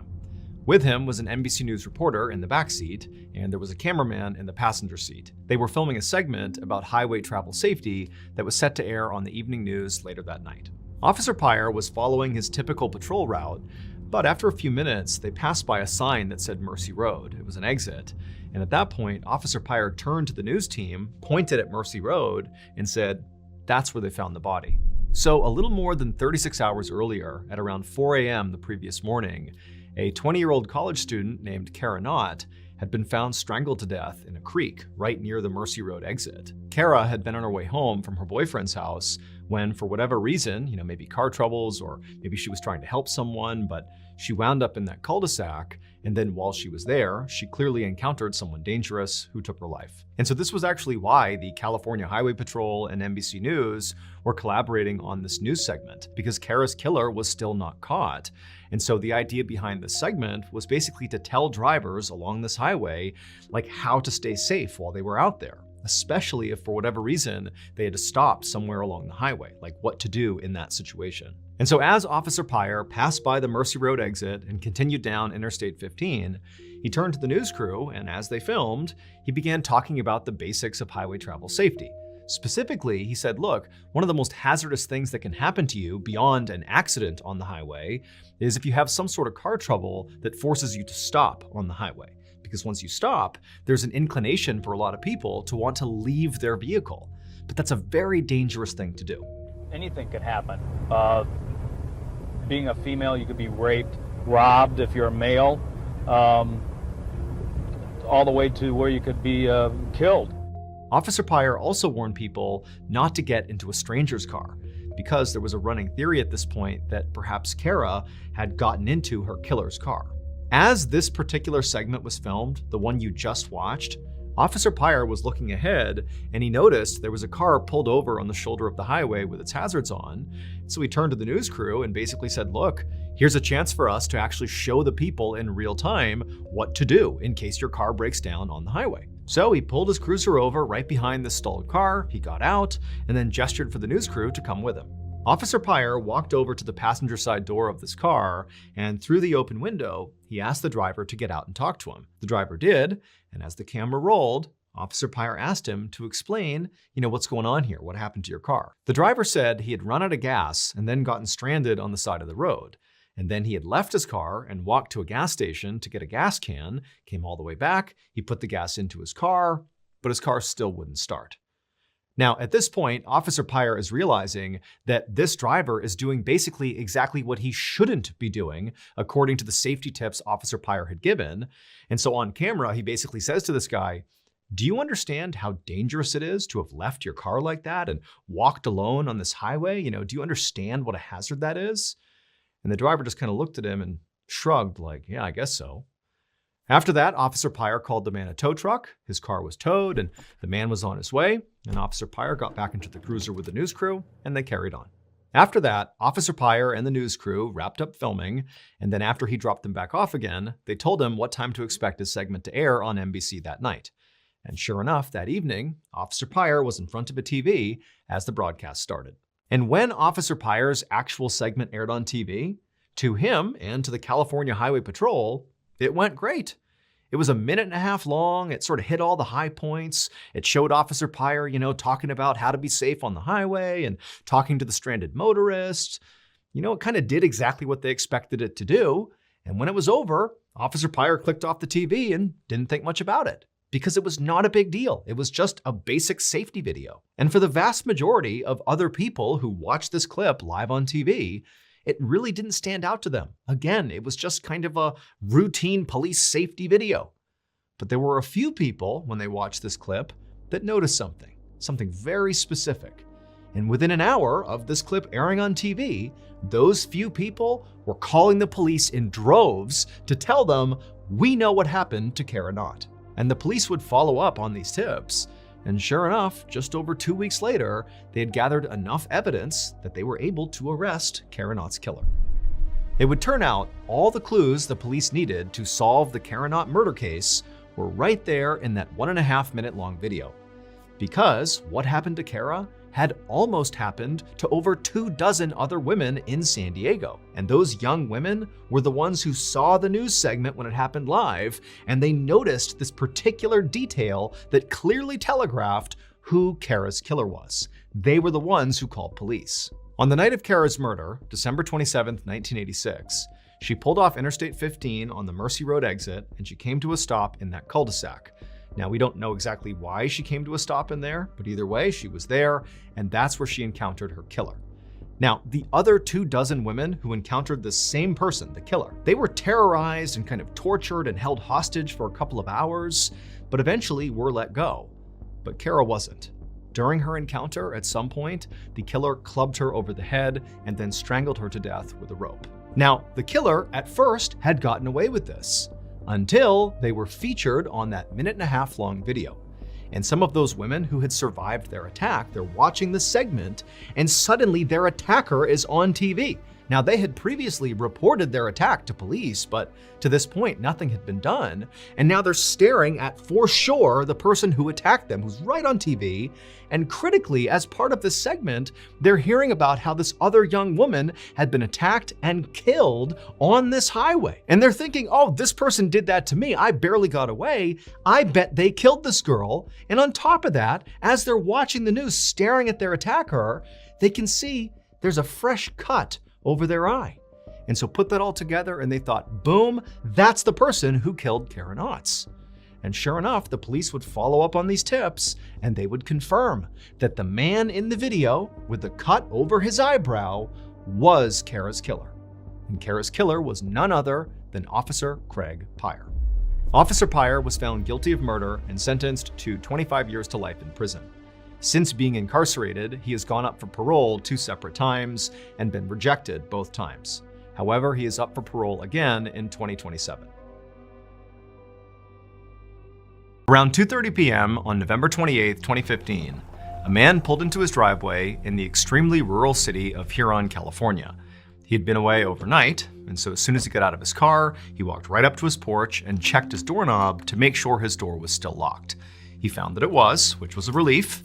Then he unlocked it and stepped inside. However, as soon as he was inside his house, he just stopped and listened and kind of looked around. So this neighborhood that he lived in was not a safe place to live. In fact, over the past year, this guy's house had been broken into multiple times. However, he had not reported any of these break-ins to the police because he himself was wanted for felony drug possession. And so instead of getting the police involved, the man had sort of begun doing his own home security. Basically, every time he came home, he would sort of take a minute, listen, make sure nobody was in the house, and then actually sweep the house to make sure, nobody was there and that nothing had been stolen. And so as the man stood there in his doorway listening, he couldn't hear anything and nothing looked disturbed inside of his house. So he flipped on the lights, he walked into his living room and put his keys and his wallet down. And then he began doing this kind of systematic sweep through his house, checking to make sure there was nothing wrong. Checked the windows, none were broken, goes to the back door, it's still locked. He's in his kitchen, he's in, his dining room, there's nothing out of place. He did notice, however, that his mail that was sitting on one of his tables looked like maybe it had been rummaged through, but at the same time, he couldn't remember if maybe he had been kind of sloppy when he had gone over his mail before he had left the night before. So he didn't know if the mail was a sign of a break-in, but it didn't seem like it. And so after completing his sweep and feeling confident that the house was, in good order, he sat down and he relaxed. And he felt like, it had been a while since the last break-in and maybe he was being a bit too paranoid. But for now, he decided, his security protocol was good enough and he wouldn't make any changes quite yet. And he just picked up the remote, turned on the TV, and settled in for the night. However, after only a couple of minutes, the man realized his house was pretty cold and he was starting to shiver. So he stood up and he walked over and he turned on his heat. Then he sat back down on his couch. And then, about a minute later, this awful, high-pitched scream ripped through the house. It would turn out the homeowner's paranoia around break-ins was totally justified because the night before while he was gone, someone had tried to break into his home. 19-year-old Cody Caldwell had snuck onto the roof and attempted to enter this man's house through the chimney. But he got stuck about halfway down. And when the man came home and did his safety patrol and checked his house and couldn't hear or see anything, what he didn't realize was Cody was still absolutely stuck in the chimney and alive. He just wasn't making any sound. And then when the homeowner got cold and turned on the heat, what he literally did was he started an actual fire in his fireplace. And after setting this fire, Cody, who's wedged in the chimney right above this fire, began breathing in the smoke, and in his panic, he began to wiggle around and sink further and further down into this chimney, which is angled, and so he would have gotten more and more stuck until he was basically in the fire and then caught on fire. That scream was him burning alive inside of the chimney. And the man who owned the house had no idea what was going on. He just heard these screams. And then finally, when he got the fire put out and he called the police and the first responders showed up, it was already too late because Cody had died from severe burns and smoke inhalation. 90s, a man turns on his camera, flips on his light, and starts filming. As the viewer, all we can tell is that he's in this gray hallway. It's very unclear where he is. It does appear to be something that might be underground because everything seems to be concrete. As he's filming, he begins walking down this narrow corridor where there's nothing on the walls or on the ground or anywhere to give away where he is. And so for the first 40 seconds of him just walking down this kind of meandering hallway, it's very uneventful. Then at some point, he aims his camera at what looks like an arrow that's been spray painted on the wall. He looks down at the ground and there's another arrow. He starts to follow the arrows and he's filming each one as he comes across them as he goes farther and farther off of the main hallway. And at some point the arrows bring him to this room, which at first you can't tell what it is.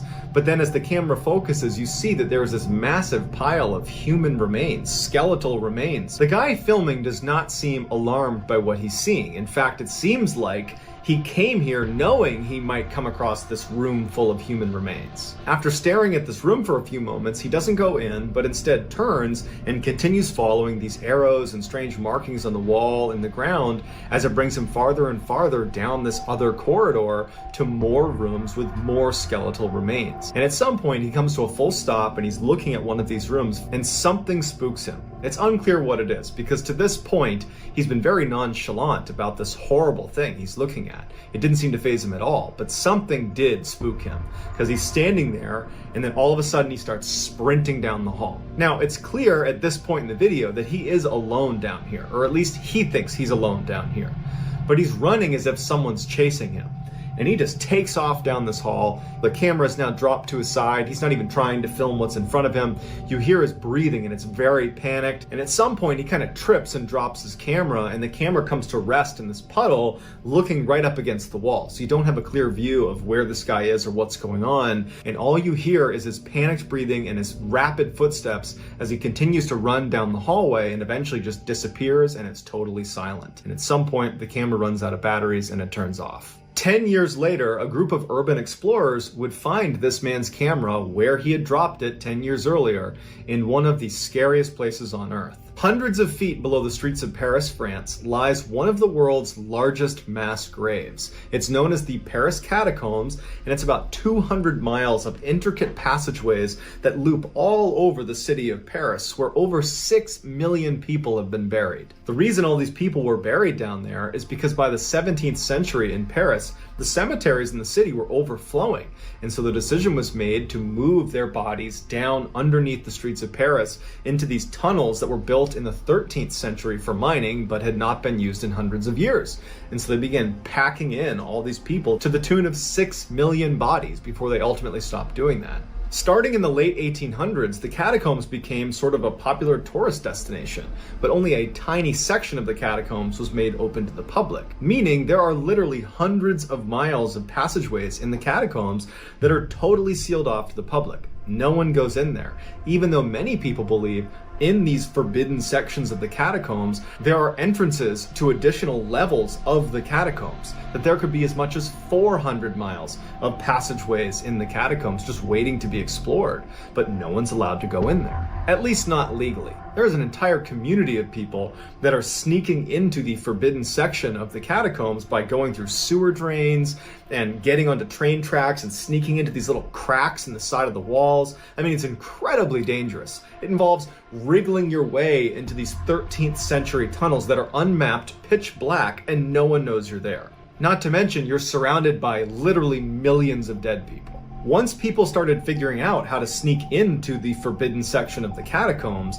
there's been countless stories of these urban explorers sneaking in, getting lost, and never coming out again. Which is exactly what we think happened to the guy with the camera who saw the arrows and then ran away. His camera was located miles and miles into one of those forbidden sections. Heike Dorsch and her boyfriend Stefan Rahman were living their best life sailing southwest from the Galapagos Islands. For the last 3 years, they had abandoned their lives in the city and had moved on to Stefan's catamaran and were just sailing the globe. On August 30th, 2011, after a particular stretch where they had been at sea for 17 days consecutively without seeing land anywhere, Heike was laying down on the catamaran catching some sun when she heard Stefan yell out, "Land!" And she looked up and she saw these mountainous islands kind of coming into view just over the horizon. These were the 15 islands that make up the Marquesas Island range within French Polynesia. Heike remembers not being able to control her grin. It was like she couldn't stop smiling because it really looked like paradise, and she was so excited to land there. The Marquesas Island range were not big tourist attractions because of how mountainous and rocky they were,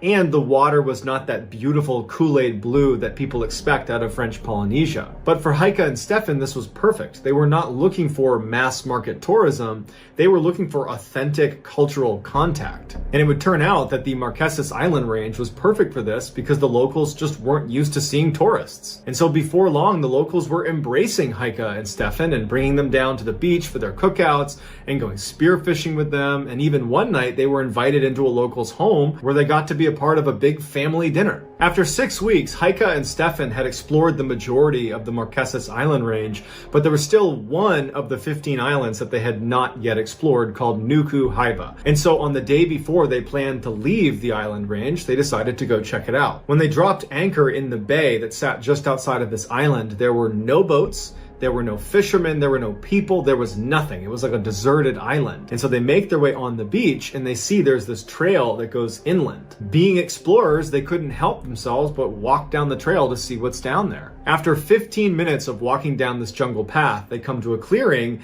and in this clearing is this very strange looking village that's made up of all these shacks. They can't tell if people live there or have lived there recently because to them, it just looks totally abandoned. And as they're kind of looking around, they notice way down the path beyond these shacks is one man standing in the middle of the road. He's this really big guy with his shirt off, standing next to a horse, and he's just looking directly at them. He's not waving to them, he's not signaling to them, he's just watching them. And it kind of creeped them out at first, but they decided that the polite thing to do would be to go over and talk to him because this is probably his village and they were the trespassers. So they go over to this guy and they introduce themselves, and he says that his name is Arihano and that he lives in this village. Through broken French, they're able to have a semi-normal conversation which seemed like pleasantries. And at some point, Stefan, just off the cuff, asked this guy if he'd be willing to be his guide on a hunt. He wanted to go hunting for goats, which is something that everybody did on the Marquesas Island, and Stefan really wanted to be a part of that. And Arihano says, sure, I'll be your guide. Heike was a little bit caught off guard, but wasn't surprised because Stefan had been talking endlessly about how he wanted to go on a goat hunt before they left the Marquesas Island range. But she didn't feel like doing this, so she said, you two go, I'll meet you over at the boat. So Heike turns around and starts walking down the jungle path back towards their boat, and she turns around one more time and she sees Stefan and Arihano walking into the jungle down another path, and they disappear. Heike spent the next several hours just laying out on the beach waiting for Stefan to return, but after quite a while and she hadn't heard anything, she started to get a little bit worried. And as she's starting to get worried, she hears someone yelling out on the water, and from around the corner, Arihano comes around on his boat and he's waving to her and he's yelling for her in French that there's been an accident, that Stefan's been hurt and she needs to come with him. Without another thought, Heike runs into the water, jumps into Arihano's dinghy, and the two of them drive back around the corner to wherever Arihano and Stefan had been. They land at this little tiny beach that's right up against a jungle, and immediately Heike jumps out, runs right into the jungle, and she's yelling for Stefan, and there's no sign of him. He's not yelling back. She has no idea where to look, and she kept turning around and asking Arihano, where is he? What happened to him? And Arihano just wasn't really giving her a good answer. He was just being quiet. Frustrated, Heike walks even farther into the jungle. She's yelling even louder, and still there's nothing. And so she turns around to confront Arihano and be like, where is Stefan? What's going on? And as soon as she does, she's met with a gun right in her face. Heike immediately grabbed the barrel and tried to fight it away from him, and she could tell that he tried to fire the gun, but the safety was on, and so nothing fired. They kind of struggled with the gun, and at some point he got on top of her and just restrained her and tied her up to a tree. And then he just walked away into the jungle without saying anything. And so Heike is expecting at any moment for him to return and kill her. And she even said that she wished he had just shot her then and there because the anxiety of waiting for whatever was going to happen was way worse. While Arihano was gone, Heike struggled to try to get the ropes off of her and the rope around her neck off of her, but she couldn't do it. And as she's sitting there struggling, Arihano would return and he would beat her up a little bit before ultimately turning around and leaving once again. Arihano would come back a couple hours later after it had gotten dark, and she's still there struggling to get these ropes off of her, and he would hit her a couple times before leaving again. But when he hit her, he actually managed to loosen some of her restraints, and as soon as he did walk off into the jungle that second time, she was able to get the restraints off of her wrist and her neck. Now, she had no idea where Arihano was, but as soon as she took one step, she saw a flashlight maybe a couple hundred meters away flip towards her, and she knew it was Arihano. He had heard her move. And so Heike just starts running full speed. She's stepping on thorns. She's getting slashed by all the undergrowth. She doesn't care. She is running for her life. And because it was a full moon, she could actually see the water because the beach was right next to where she was being held. And so she just ran for the water. And when she got onto the beach, she could see there was another boat out in the water near where theirs had been anchored. And when she looks at the beach, she can see that Arihano must have turned around because she can see a flashlight kind of bobbing its way farther and farther deeper into the jungle. Using the couple's satellite phone, Heike was able to alert authorities, who launched a search for Stefan. And initially they couldn't find him and they couldn't find Arihano. But 3 days into the search, they made a grisly discovery. The Marquesan Islands are actually known for the Marquesan warriors that used to inhabit these islands up until the 12th century. And they were known for being the most aggressive cannibals in the South Pacific. In particular, the island of Nuku Hiva, which is where Stefan had just gone missing and where Heike had just been attacked by Arihano. But historians believe nobody on Marquesas has practiced cannibalism since the 12th century. That practice has gone away. Well, until 2011, when Arihano, who was in fact a Marquesas warrior, met Stefan and decided that now is a good time to bring that practice back. Right after Heike had turned around and walked back to the beach and Stefan and Arihano had gone on their hunt, Arihano had attacked Stefan, tied him up, and described seeing his neck pulsing with fear as Arihano built this massive campfire that authorities said was 3 times bigger than any campfire they'd ever come across. And then Arihano shot him and put him in the fire. Although Arihano would be captured and convicted of killing Stefan, Arihano would never actually come out and say that he had in fact eaten portions of Stefan, and it was impossible to tell from his remains how much had been consumed versus burned off in the fire. But virtually anybody who was involved in this case has their suspicions that Arihano had ritualistically cannibalized Stefan's stunning natural wonder called Jacob's Well. It's this beautiful Clearwater spring that every summer when the weather gets really hot in Texas, people converge on Jacob's Well and enjoy swimming in the water. But it's not just for casual swimmers trying to avoid the heat. It's for daredevils that strap scuba gear on and dive down through Jacob's Well through a 10-foot wide shaft that leads to one of the most intricate and dangerous underwater cave systems in the world. Jacob's Well is broken up into 4 chambers. As you move from chamber 1 to 2 to 3 to 4, it gets harder and harder to squeeze through the narrow spaces, and each of the chambers gets smaller and they get darker because you're losing sunlight, and they just become overall much more difficult to navigate the deeper you go. Imagine you put on your scuba gear and you hop into Jacob's Well and you start swimming straight down. Now there's going to be what looks like the floor of the well, and then at the center of it is a 10-foot wide shaft that goes straight down. And if you swim down through that, you're going to reach the first chamber, which sits at about 30 feet and goes all the way down to 55 feet. In that first chamber, the sunlight still hits, so there's algae, there's wildlife, and it's where rookie scuba divers will spend their time in Jacob's Well. At the bottom of the first chamber is another shaft opening, but it's more narrow than the very first one you went through. And that shaft, that tunnel, is actually what makes up the second chamber. And it brings you down all the way to 80 feet. So from 55 feet to 80 feet, you are in the second chamber, and it's basically a tube. Any diver that's going to be in Jacob's Well has to be aware when you are in the second chamber on your ascent to not go down the false chimney. The false chimney is this opening that looks exactly like the main exit out of the second chamber into the first chamber, but it's not. It's a dead end that loops around before you hit a wall, and you got to go all the way back out. So hopefully you have enough air at that point. The second chamber attracts novice scuba divers and intermediate scuba divers. You still have light coming in, but it's definitely more tight, it's more claustrophobic, and because of that false chimney, it's a little bit more hazardous going into the second chamber. If you continue down past the 80-foot mark, which is the bottom of the second chamber, there is a very tight squeeze that you can barely get through with your tanks on that will bring you into a very small room that is the third chamber. At this point, the sunlight is gone, and there's all the silt and loose gravel inside of the third chamber that if your fin so much as knocks it, it will float into the water and then it will blind you. The third chamber is only from 80 feet to 90 feet, so it's only 10 feet of water. Generally speaking, you only see expert divers going into the third chamber. At the bottom of the third chamber is this heavy metal grate that sits over this tiny little opening, and that is the opening to the infamous fourth and final chamber of Jacob's Well. No one can describe what it looks like inside of the fourth chamber because, one, as soon as you go in there, it's impossible not to kick up a ton of silt, so you're going in blind. But two, anyone that has attempted to go into the fourth chamber and maybe has been successful has died.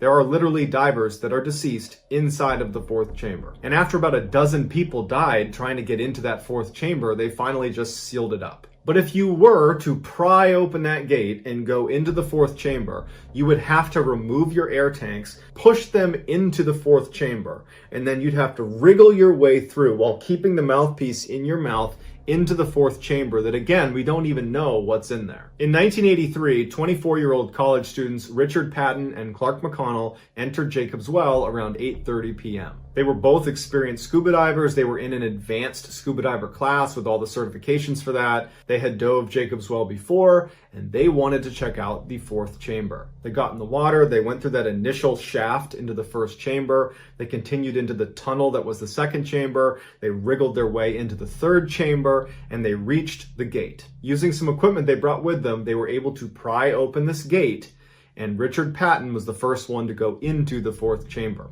He removed his tanks and pushed them inside of this opening, and then he began headfirst to slither inside of this fourth chamber opening while Clark waited. And Clark would later say that as soon as Richard had pushed his way and had actually made it into the fourth chamber, Richard comes screaming up back out of the fourth chamber. And Clark realizes that he doesn't have a mouthpiece in. He doesn't have scuba tanks on. Richard is desperately trying to wriggle his way out on a breath hold because he's dropped his tanks, and he's reaching for Clark to help him get pulled through this hole, and he can barely get out of this hole. And as soon as he gets free, Clark takes his mouthpiece off and he jams it into Richard's mouth. And so they begin buddy breathing. One guy breathes while the other guy holds his breath, and then they reverse that back and forth, back and forth. That's not something you would do on a dive for a long period of time. It's an emergency procedure, and you need to get to the surface as soon as you can. So the pair calms down, they're buddy breathing, and they're making their way back up. They're leaving the equipment that they lost in the fourth chamber, and they're kicking their way up, and they get back into the third chamber. They make their way up into the second chamber. They're kicking it out, and then their heads hit the wall. And they realize they've gone down the false chimney, and what's even worse is they hear that awful ka-tung, which means you have no air in your tanks. Clark, who had taken a full breath before this had happened, he immediately turns and starts swimming and manages to get out of the false chimney and makes it to the surface before he drowns. But Richard wasn't as lucky. His final few moments were spent in total darkness with silt kicked up all around him. He's got no air, he's got no idea where to go, and he's desperately trying to swim up, but he keeps hitting the wall of the false chimney before ultimately drowning. When recovery divers went down to retrieve his body, they found him jammed up at the very end of the false chimney. Amelia Earhart took off from Oakland, California on an eastbound flight around the world. It was her second attempt to become the first pilot ever to circumnavigate the globe. She, along with her flight navigator Fred Noonan, flew to Miami and then down to South America, across the Atlantic to Africa, and then east to India and Southeast Asia. The pair reached Lae, New Guinea on June 29th. A couple days later, on July 2nd, Earhart and Noonan would depart Lae, and they would make their way to tiny Howland Island, which was their next refueling stop, but they would never arrive. What Earhart was trying to accomplish at the time was such a big deal, and so when they disappeared, it was heartbreaking, and it made international headlines, and this huge search is launched for them, but they can't find them, and after 2 weeks, they officially declared they were lost at sea and most likely dead. 3 years later, and 350 miles away from Howland Island, which was the island Earhart and Noonan were trying to get to before they vanished, a British scientist was on this tiny little uninhabited island called Niku Maroro, and they made a startling discovery. He found an incomplete skeleton next to what looked like the remains of a campfire, and their skeleton was kind of torn all over the place, like they had been ripped limb from limb. Because of Niku Maroro's proximity to Howland Island, everybody speculated that this has got to be the body of either Amelia Earhart or Noonan. The bones were sent to 2 doctors in Fiji, and they unfortunately said, no, this isn't Earhart or Noonan, this is somebody else. So those bones were ultimately disposed of because no one could claim them or knew who they were, and everybody just kind of forgot about it until 2017, when a forensic anthropologist decided to manually re-examine the measurements of the bones that were taken off of Niku Maroro Island and compare them to real measurements of Amelia Earhart.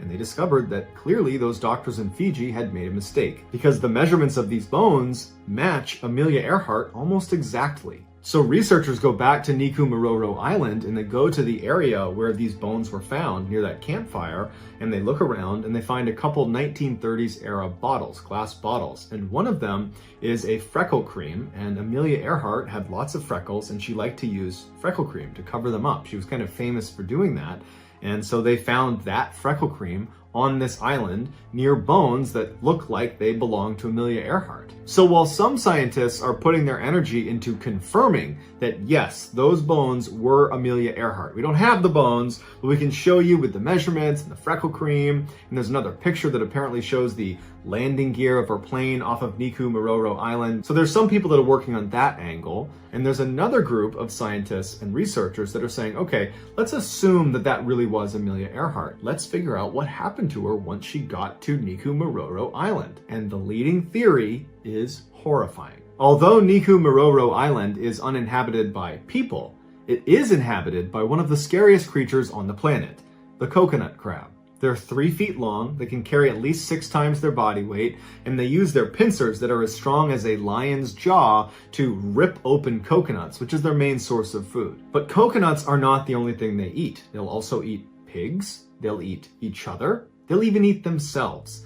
And they're prolific climbers because they need to get up to get to the coconuts. But in some parts of the world, they use their climbing ability to climb up and grab birds and break their wings with their pincers and then drag them into their underground burrows where they will eat them too. The few researchers and scientists that have gone out to Niku Island have said at night, thousands of these crabs will emerge from their underground burrows and they'll go looking for food. And they have a really keen sense of smell and they can smell blood. So when one of the crabs goes up and grabs a bird and starts ripping it apart, the thousands of others will come charging over and swarm the bird because they've smelled the blood, and they'll rip it to pieces and they'll all try to get in on the action. And so the theory goes, Earhart and Noonan are making their way to Howland Island. They get off track somehow and they wind up crash landing 350 miles away on Niku Island on one of the reefs. Noonan probably dies on impact, and Earhart, who's badly wounded and probably bleeding, she gets onto the island and she makes her way up to that area where that campfire was found. And for some amount of time, Earhart is able to survive off of whatever she had on her in those glass bottles, but in her weakened state and bleeding, at some point she probably attracted the coconut crabs who one night came out and swarmed her, ripped her to pieces, and ate her. Today, Niku Island is only inhabited by the coconut crabs and it's protected land under the Republic of Kiribati. And so if you want to go, you have to get express permission from the Republic of Kiribati, and they send someone to go with you. And there's no airport on the island, so you have to land on a separate island and then ride to Niku on a boat. But you have to pass through Cyclone Alley, which means you can only travel there at certain parts of the year, and even then it's incredibly dangerous. In the Indian and Pacific Oceans lies Indonesia, which is the world's largest archipelago. It's made up of 17,508 individual islands that, if you were measuring from the westernmost point on the westernmost island to the easternmost point on the easternmost island, it would be 5,000 kilometers right across the equator. So it spans 1/8 of the world's circumference. Many of these islands are tiny, uninhabited, and unremarkable. At first glance, you might think that about one particular island that's located 2,500 kilometers north of Australia.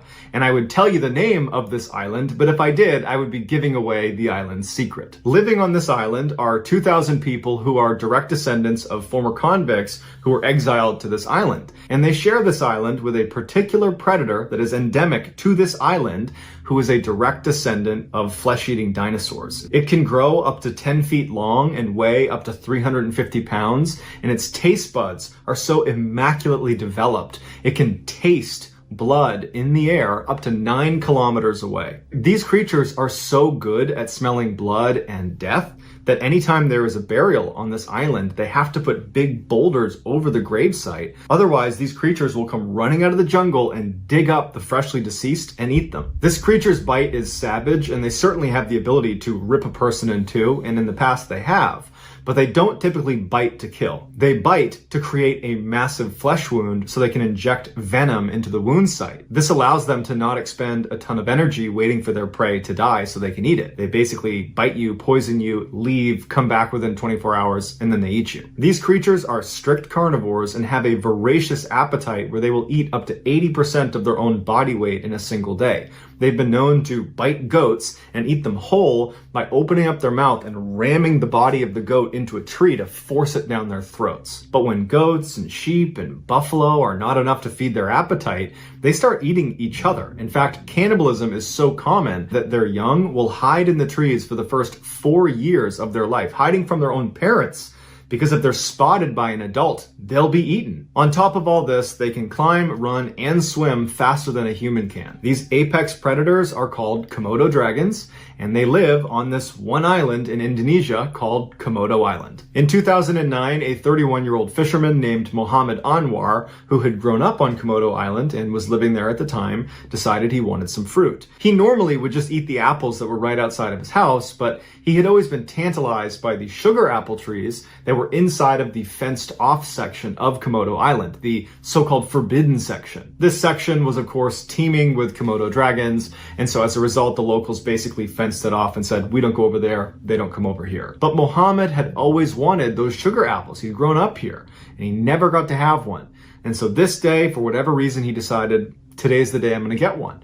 And so he goes over to the fence and he's looking out, and there's some fairly tall grass, so he can't see what's on the immediate other side of this fence, but it's pretty open, and he can see the trees. They're a little bit off in the distance. And so after looking around and feeling like the coast was clear, he hopped the fence and he ran out to the sugar apple tree. Mohammed's neighbor, Teresa Tawa, was outside and happened to look over at Mohammed right as he hopped the fence into the forbidden section. And so she ran over to the fence and yelled to him to come back, but he didn't hear her. And so she's standing at the fence looking out, scanning herself to see if there's any Komodo dragons out there, and she didn't see any. And so she turns her attention to Mohammed, and she's watching him, hoping that he just gets the apples and comes back without incident.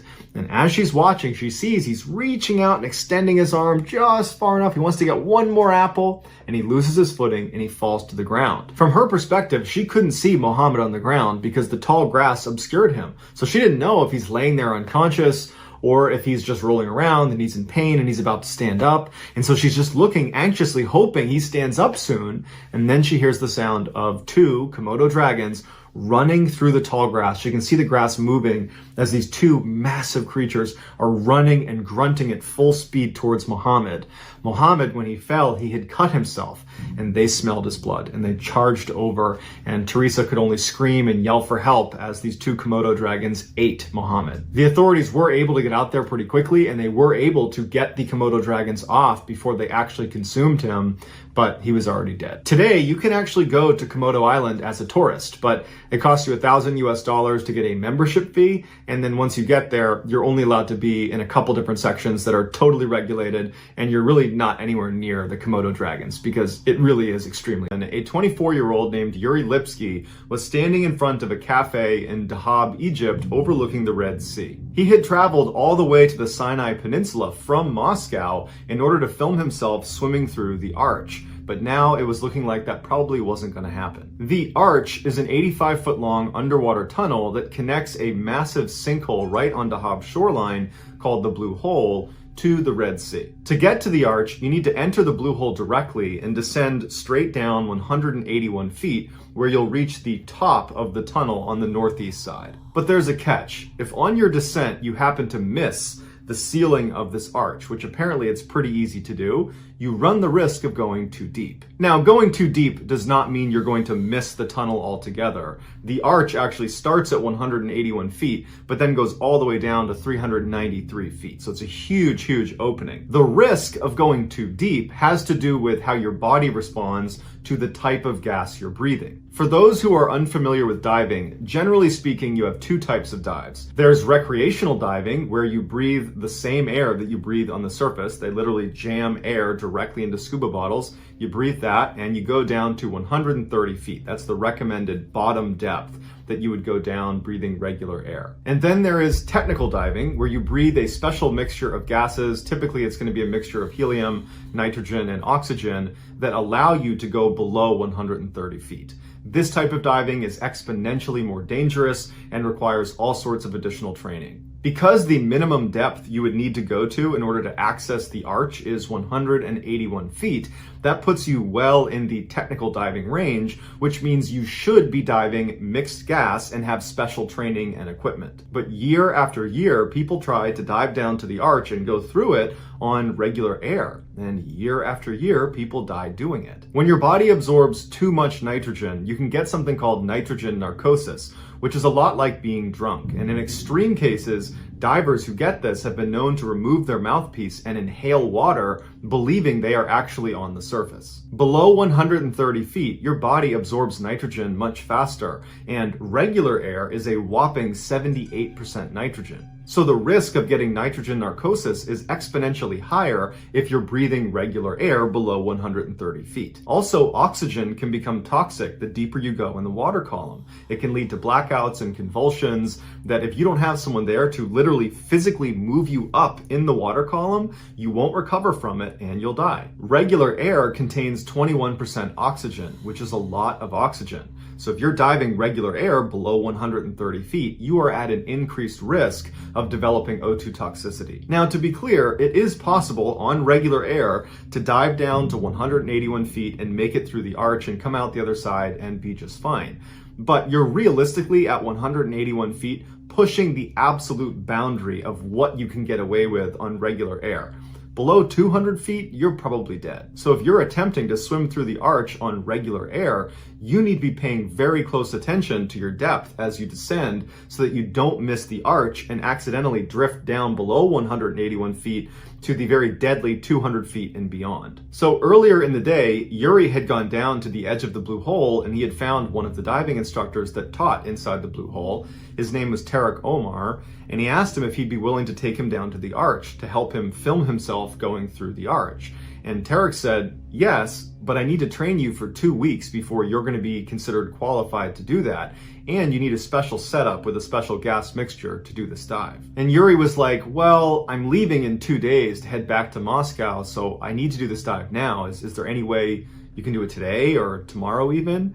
And Tarek was like, no, that's not how this works. And Tarek understood this more than anybody else, because in addition to teaching diving at the blue hole, Tarek's job was to dive down to the bottom and retrieve the dead bodies of inexperienced or overconfident divers that attempted the archway and didn't make it. Although there is not an official body count of how many people have perished inside of the blue hole, locals believe it's as high as 200 people just in the last decade. After Tarek was unwilling to take him without properly training him and outfitting him with the right equipment, Yuri thanked him and went on to a couple different other diving instructors with the same request.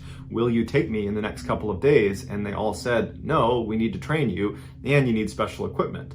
And so finally, after no one was willing to do this, Yuri just left. Later that day, owners of cafes that overlooked the blue hole remember seeing a young man who was by himself walk to the edge of the blue hole. He puts on all of his scuba gear, he puts on a helmet and then straps a big camera to the top and ratchets it down. And then after he's got all his stuff on, he jumps into the blue hole and he disappears. That man was Yuri. A few days later, Yuri's family back home in Moscow did not see him get off the flight he was supposed to be on, and they reported him missing. Tarek Omar was contacted to go down into the blue hole and see if Yuri was down there. Tarek hopped in the blue hole, he went to the bottom, and sure enough, lying face down at the bottom was Yuri. When they brought Yuri to the surface, they realized his camera had been running the whole time, and he had actually filmed his final moments. Yuri's final video exists online, so you can watch it for yourself, but here is a description of what happens. After situating his camera on his head just the way he wanted it, he hit record, and then he jumped into the water. It was determined later on that Yuri was breathing regular air out of his tanks. The camera submerges under the water, and then Yuri begins to sink very quickly into the blue hole. But his breathing seems normal, and he's not thrashing around, so it seems like it's a controlled descent. But at some point, you hear Yuri trying to activate his buoyancy compensator. Basically, it's this life jacket, to describe it simply, that sits on your gear that you have a demand valve where you can inflate and deflate the air into it to neutralize your buoyancy. Or in an emergency situation, you can fully inflate it and stop yourself from sinking. In fact, you'll rise to the surface. But he's trying to activate his buoyancy compensator to slow down his descent, and the air is escaping his compensator. There's a leak, and he can't slow down his descent. Now, Yuri was wearing a weight belt, which is very common in diving. In fact, I don't really know of all that many dives that you wouldn't use a weight belt. And any diver knows that there is a quick release function on your weight belt. Specifically, if you're in an uncontrolled descent or if you're in an emergency situation and need to get to the surface, you can jettison your weight belt and go to the surface. But Yuri was panicking and he was fixated on his buoyancy compensator that he was desperately trying to activate, and it was failing. And so he's not going for his weight belt. And then he rockets past the entrance to the arch. So he goes below 181 feet, he goes below 200 feet, and he goes all the way to the bottom where he hits the bottom at 392 feet. And then he begins to slide because the bottom of the blue hole was actually at an angle, and that archway went all the way to the bottom of the hole. And if you slipped out of the blue hole, it was a sheer drop off for thousands of feet. And you see on camera, Yuri rolls over and he's desperately clawing into the mud to stop himself from sliding out of the blue hole to definite death. And he's trying to get himself to stop, and finally he anchors himself in the dirt. And it's calm for a second, and he's kind of looking around. It's very clear he's confused, and then it goes still. And it's believed at this point he either removed his mouthpiece because of nitrogen narcosis, he pulled it out and inhaled water, or he was dealing with O2 toxicity and he blacked out and the mouthpiece came out. But either way, is the highest mountain in Japan, rising up to 3,776 meters. And it's actually a volcano. It's dormant. The last time it erupted was in 1707, but geologists still classify it as active. Tourists are allowed to climb Mount Fuji, but only between July and September, because in the winter months, the mountain gets completely treacherous. There's snow and ice and the wind picks up. It's very, very dangerous, so it's off limits. Now, thrill seekers, if they really wanted to, they could climb Mount Fuji in the winter, because there isn't a security guard posted up at the bottom of Mount Fuji checking people in and out. It's on you. If you want to climb it when it's off limits, well, then you're climbing at your own risk, because basically it's a terrible idea. But if you have the right equipment and you have all the right training, it is doable. One thrill seeker, a 47-year-old named Tetsu, decided he wanted to hike Mount Fuji in the winter of 2019. He wanted to live stream his entire journey to the summit. Now, Tetsu might have been a thrill seeker, but he certainly wasn't a mountain climber. He did not have the experience, nor did he have any of the equipment necessary for a climb up Mount Fuji in the winter. Wearing only street clothes and carrying nothing more than climbing poles and his smartphone, he turned on his live stream and he began hiking up the Shubashiri Trail. Viewers began tuning in as Tetsu happily made his way up this ash-covered trail, and then the ash turned into light snow, and then light snow turned into really heavy snow and ice and wind, and then Tetsu began complaining about how cold he was and how he couldn't feel his hands, and his viewers are egging him on to, keep going, keep pushing through it, and probably because of the pressure he felt from his viewers, he kept going when really this would have been the moment to turn around. When you're realizing that you don't have the right equipment and it's getting really cold and you're probably not even halfway up, that's the time to turn around, but he didn't. He pressed on. As he moved up the mountain, the path he was on continued to narrow and become increasingly more covered in ice, and the guard fence that straddled the side of this path was getting to the place where it comes to a stop, signaling the most dangerous section of the hike, which is the last leg up to the summit. He gets to that point where the fence comes to an end, and now he's on this narrow stretch where the wind is just whipping across and it's all ice, and he's trying to walk across the ice with this totally inappropriate footwear. He should have had on at least crampons, the metal spikes that go on the bottom of your shoe to grip ice. He just had tennis shoes on, and so he's slipping and sliding as he's walking up this icy trail, and then he finally staggers and falls, but he catches himself. And you can hear him laughing on the live stream, joking with his audience how dangerous and slippery it is, and his viewers begin to change their tone a little bit, and they're like, hey, you might want to consider turning around now, but Tetsu is totally focused on getting to the top. So he stands back up and he continues to kind of shuffle his way towards the summit on this stretch of ice. He finally gets right up below the summit to where on his live stream you can actually see the top of Mount Fuji. And you can tell that his footwear at this point is basically not able to handle how slick it is. He's basically constantly stumbling. And you can see he notices a little stretch of small rocks that seem to almost make stepping stones up to the summit. And he begins walking over very carefully on the ice to try to use these rocks to get himself up to the top. And right as he's trying to step for one of these rocks, he loses his balance. And on camera, he says, "Wait, I'm slipping." And then he falls and begins rocketing down the side of this mountain. Now, when you fall on a steep mountain, you have one, maybe two chances to self-arrest. So for example, if you had an ice pick and you were like Tetsu and you start falling, you would want to roll over and dig the head of that ice pick into the ground and basically anchor your knees and elbows and drive everything you can into the snow to stop yourself from falling. And so if you can't do that in one or two attempts, your momentum will pick up and you'll be going too fast and you won't be able to stop yourself. And then you just gotta hope you survive the fall. Tetsu did not have an ice pick or any other tool to help him self-arrest, and he didn't have the training for what to do in a situation like this, so he didn't even attempt to roll over and dig his elbows or knees into the ground to try to slow down. So he just goes flying down the mountain, he's on his back, he's not slowing down, and he knows he's doomed. And he says on camera, "Well, it can't be helped," before he flies over the edge and falls hundreds of meters down to his death. His viewers who watched this happen alerted authorities, who found his body the next day over 1,000 meters away from where he had first fallen. Unfortunately, every year there is a handful of people that attempt to climb Mount Fuji in the winter, and they meet the same fate. Wyoming is one of the most remarkable and beautiful places on Earth. Not only is it renowned for its biodiversity, which includes some incredibly resilient microbial organisms, it's also home to one of the world's so-called supervolcanoes. This supervolcano sits atop one of the world's largest magma bodies, fueled by an upwelling plume of superheated material. This dynamic and violent subterranean plumbing means the water bodies at the surface, the famous Yellowstone hot springs, are highly acidic and incredibly hot. If you were to ignore the countless warnings around these hot springs telling you to stay away, do not go in the hot springs, if you were to ignore those and go in one, or more accurately, fall in one, this is what would happen to you. First, your body would register that your skin was bathing in waters exceeding 200 degrees Fahrenheit. This would hurt like nothing you can possibly imagine.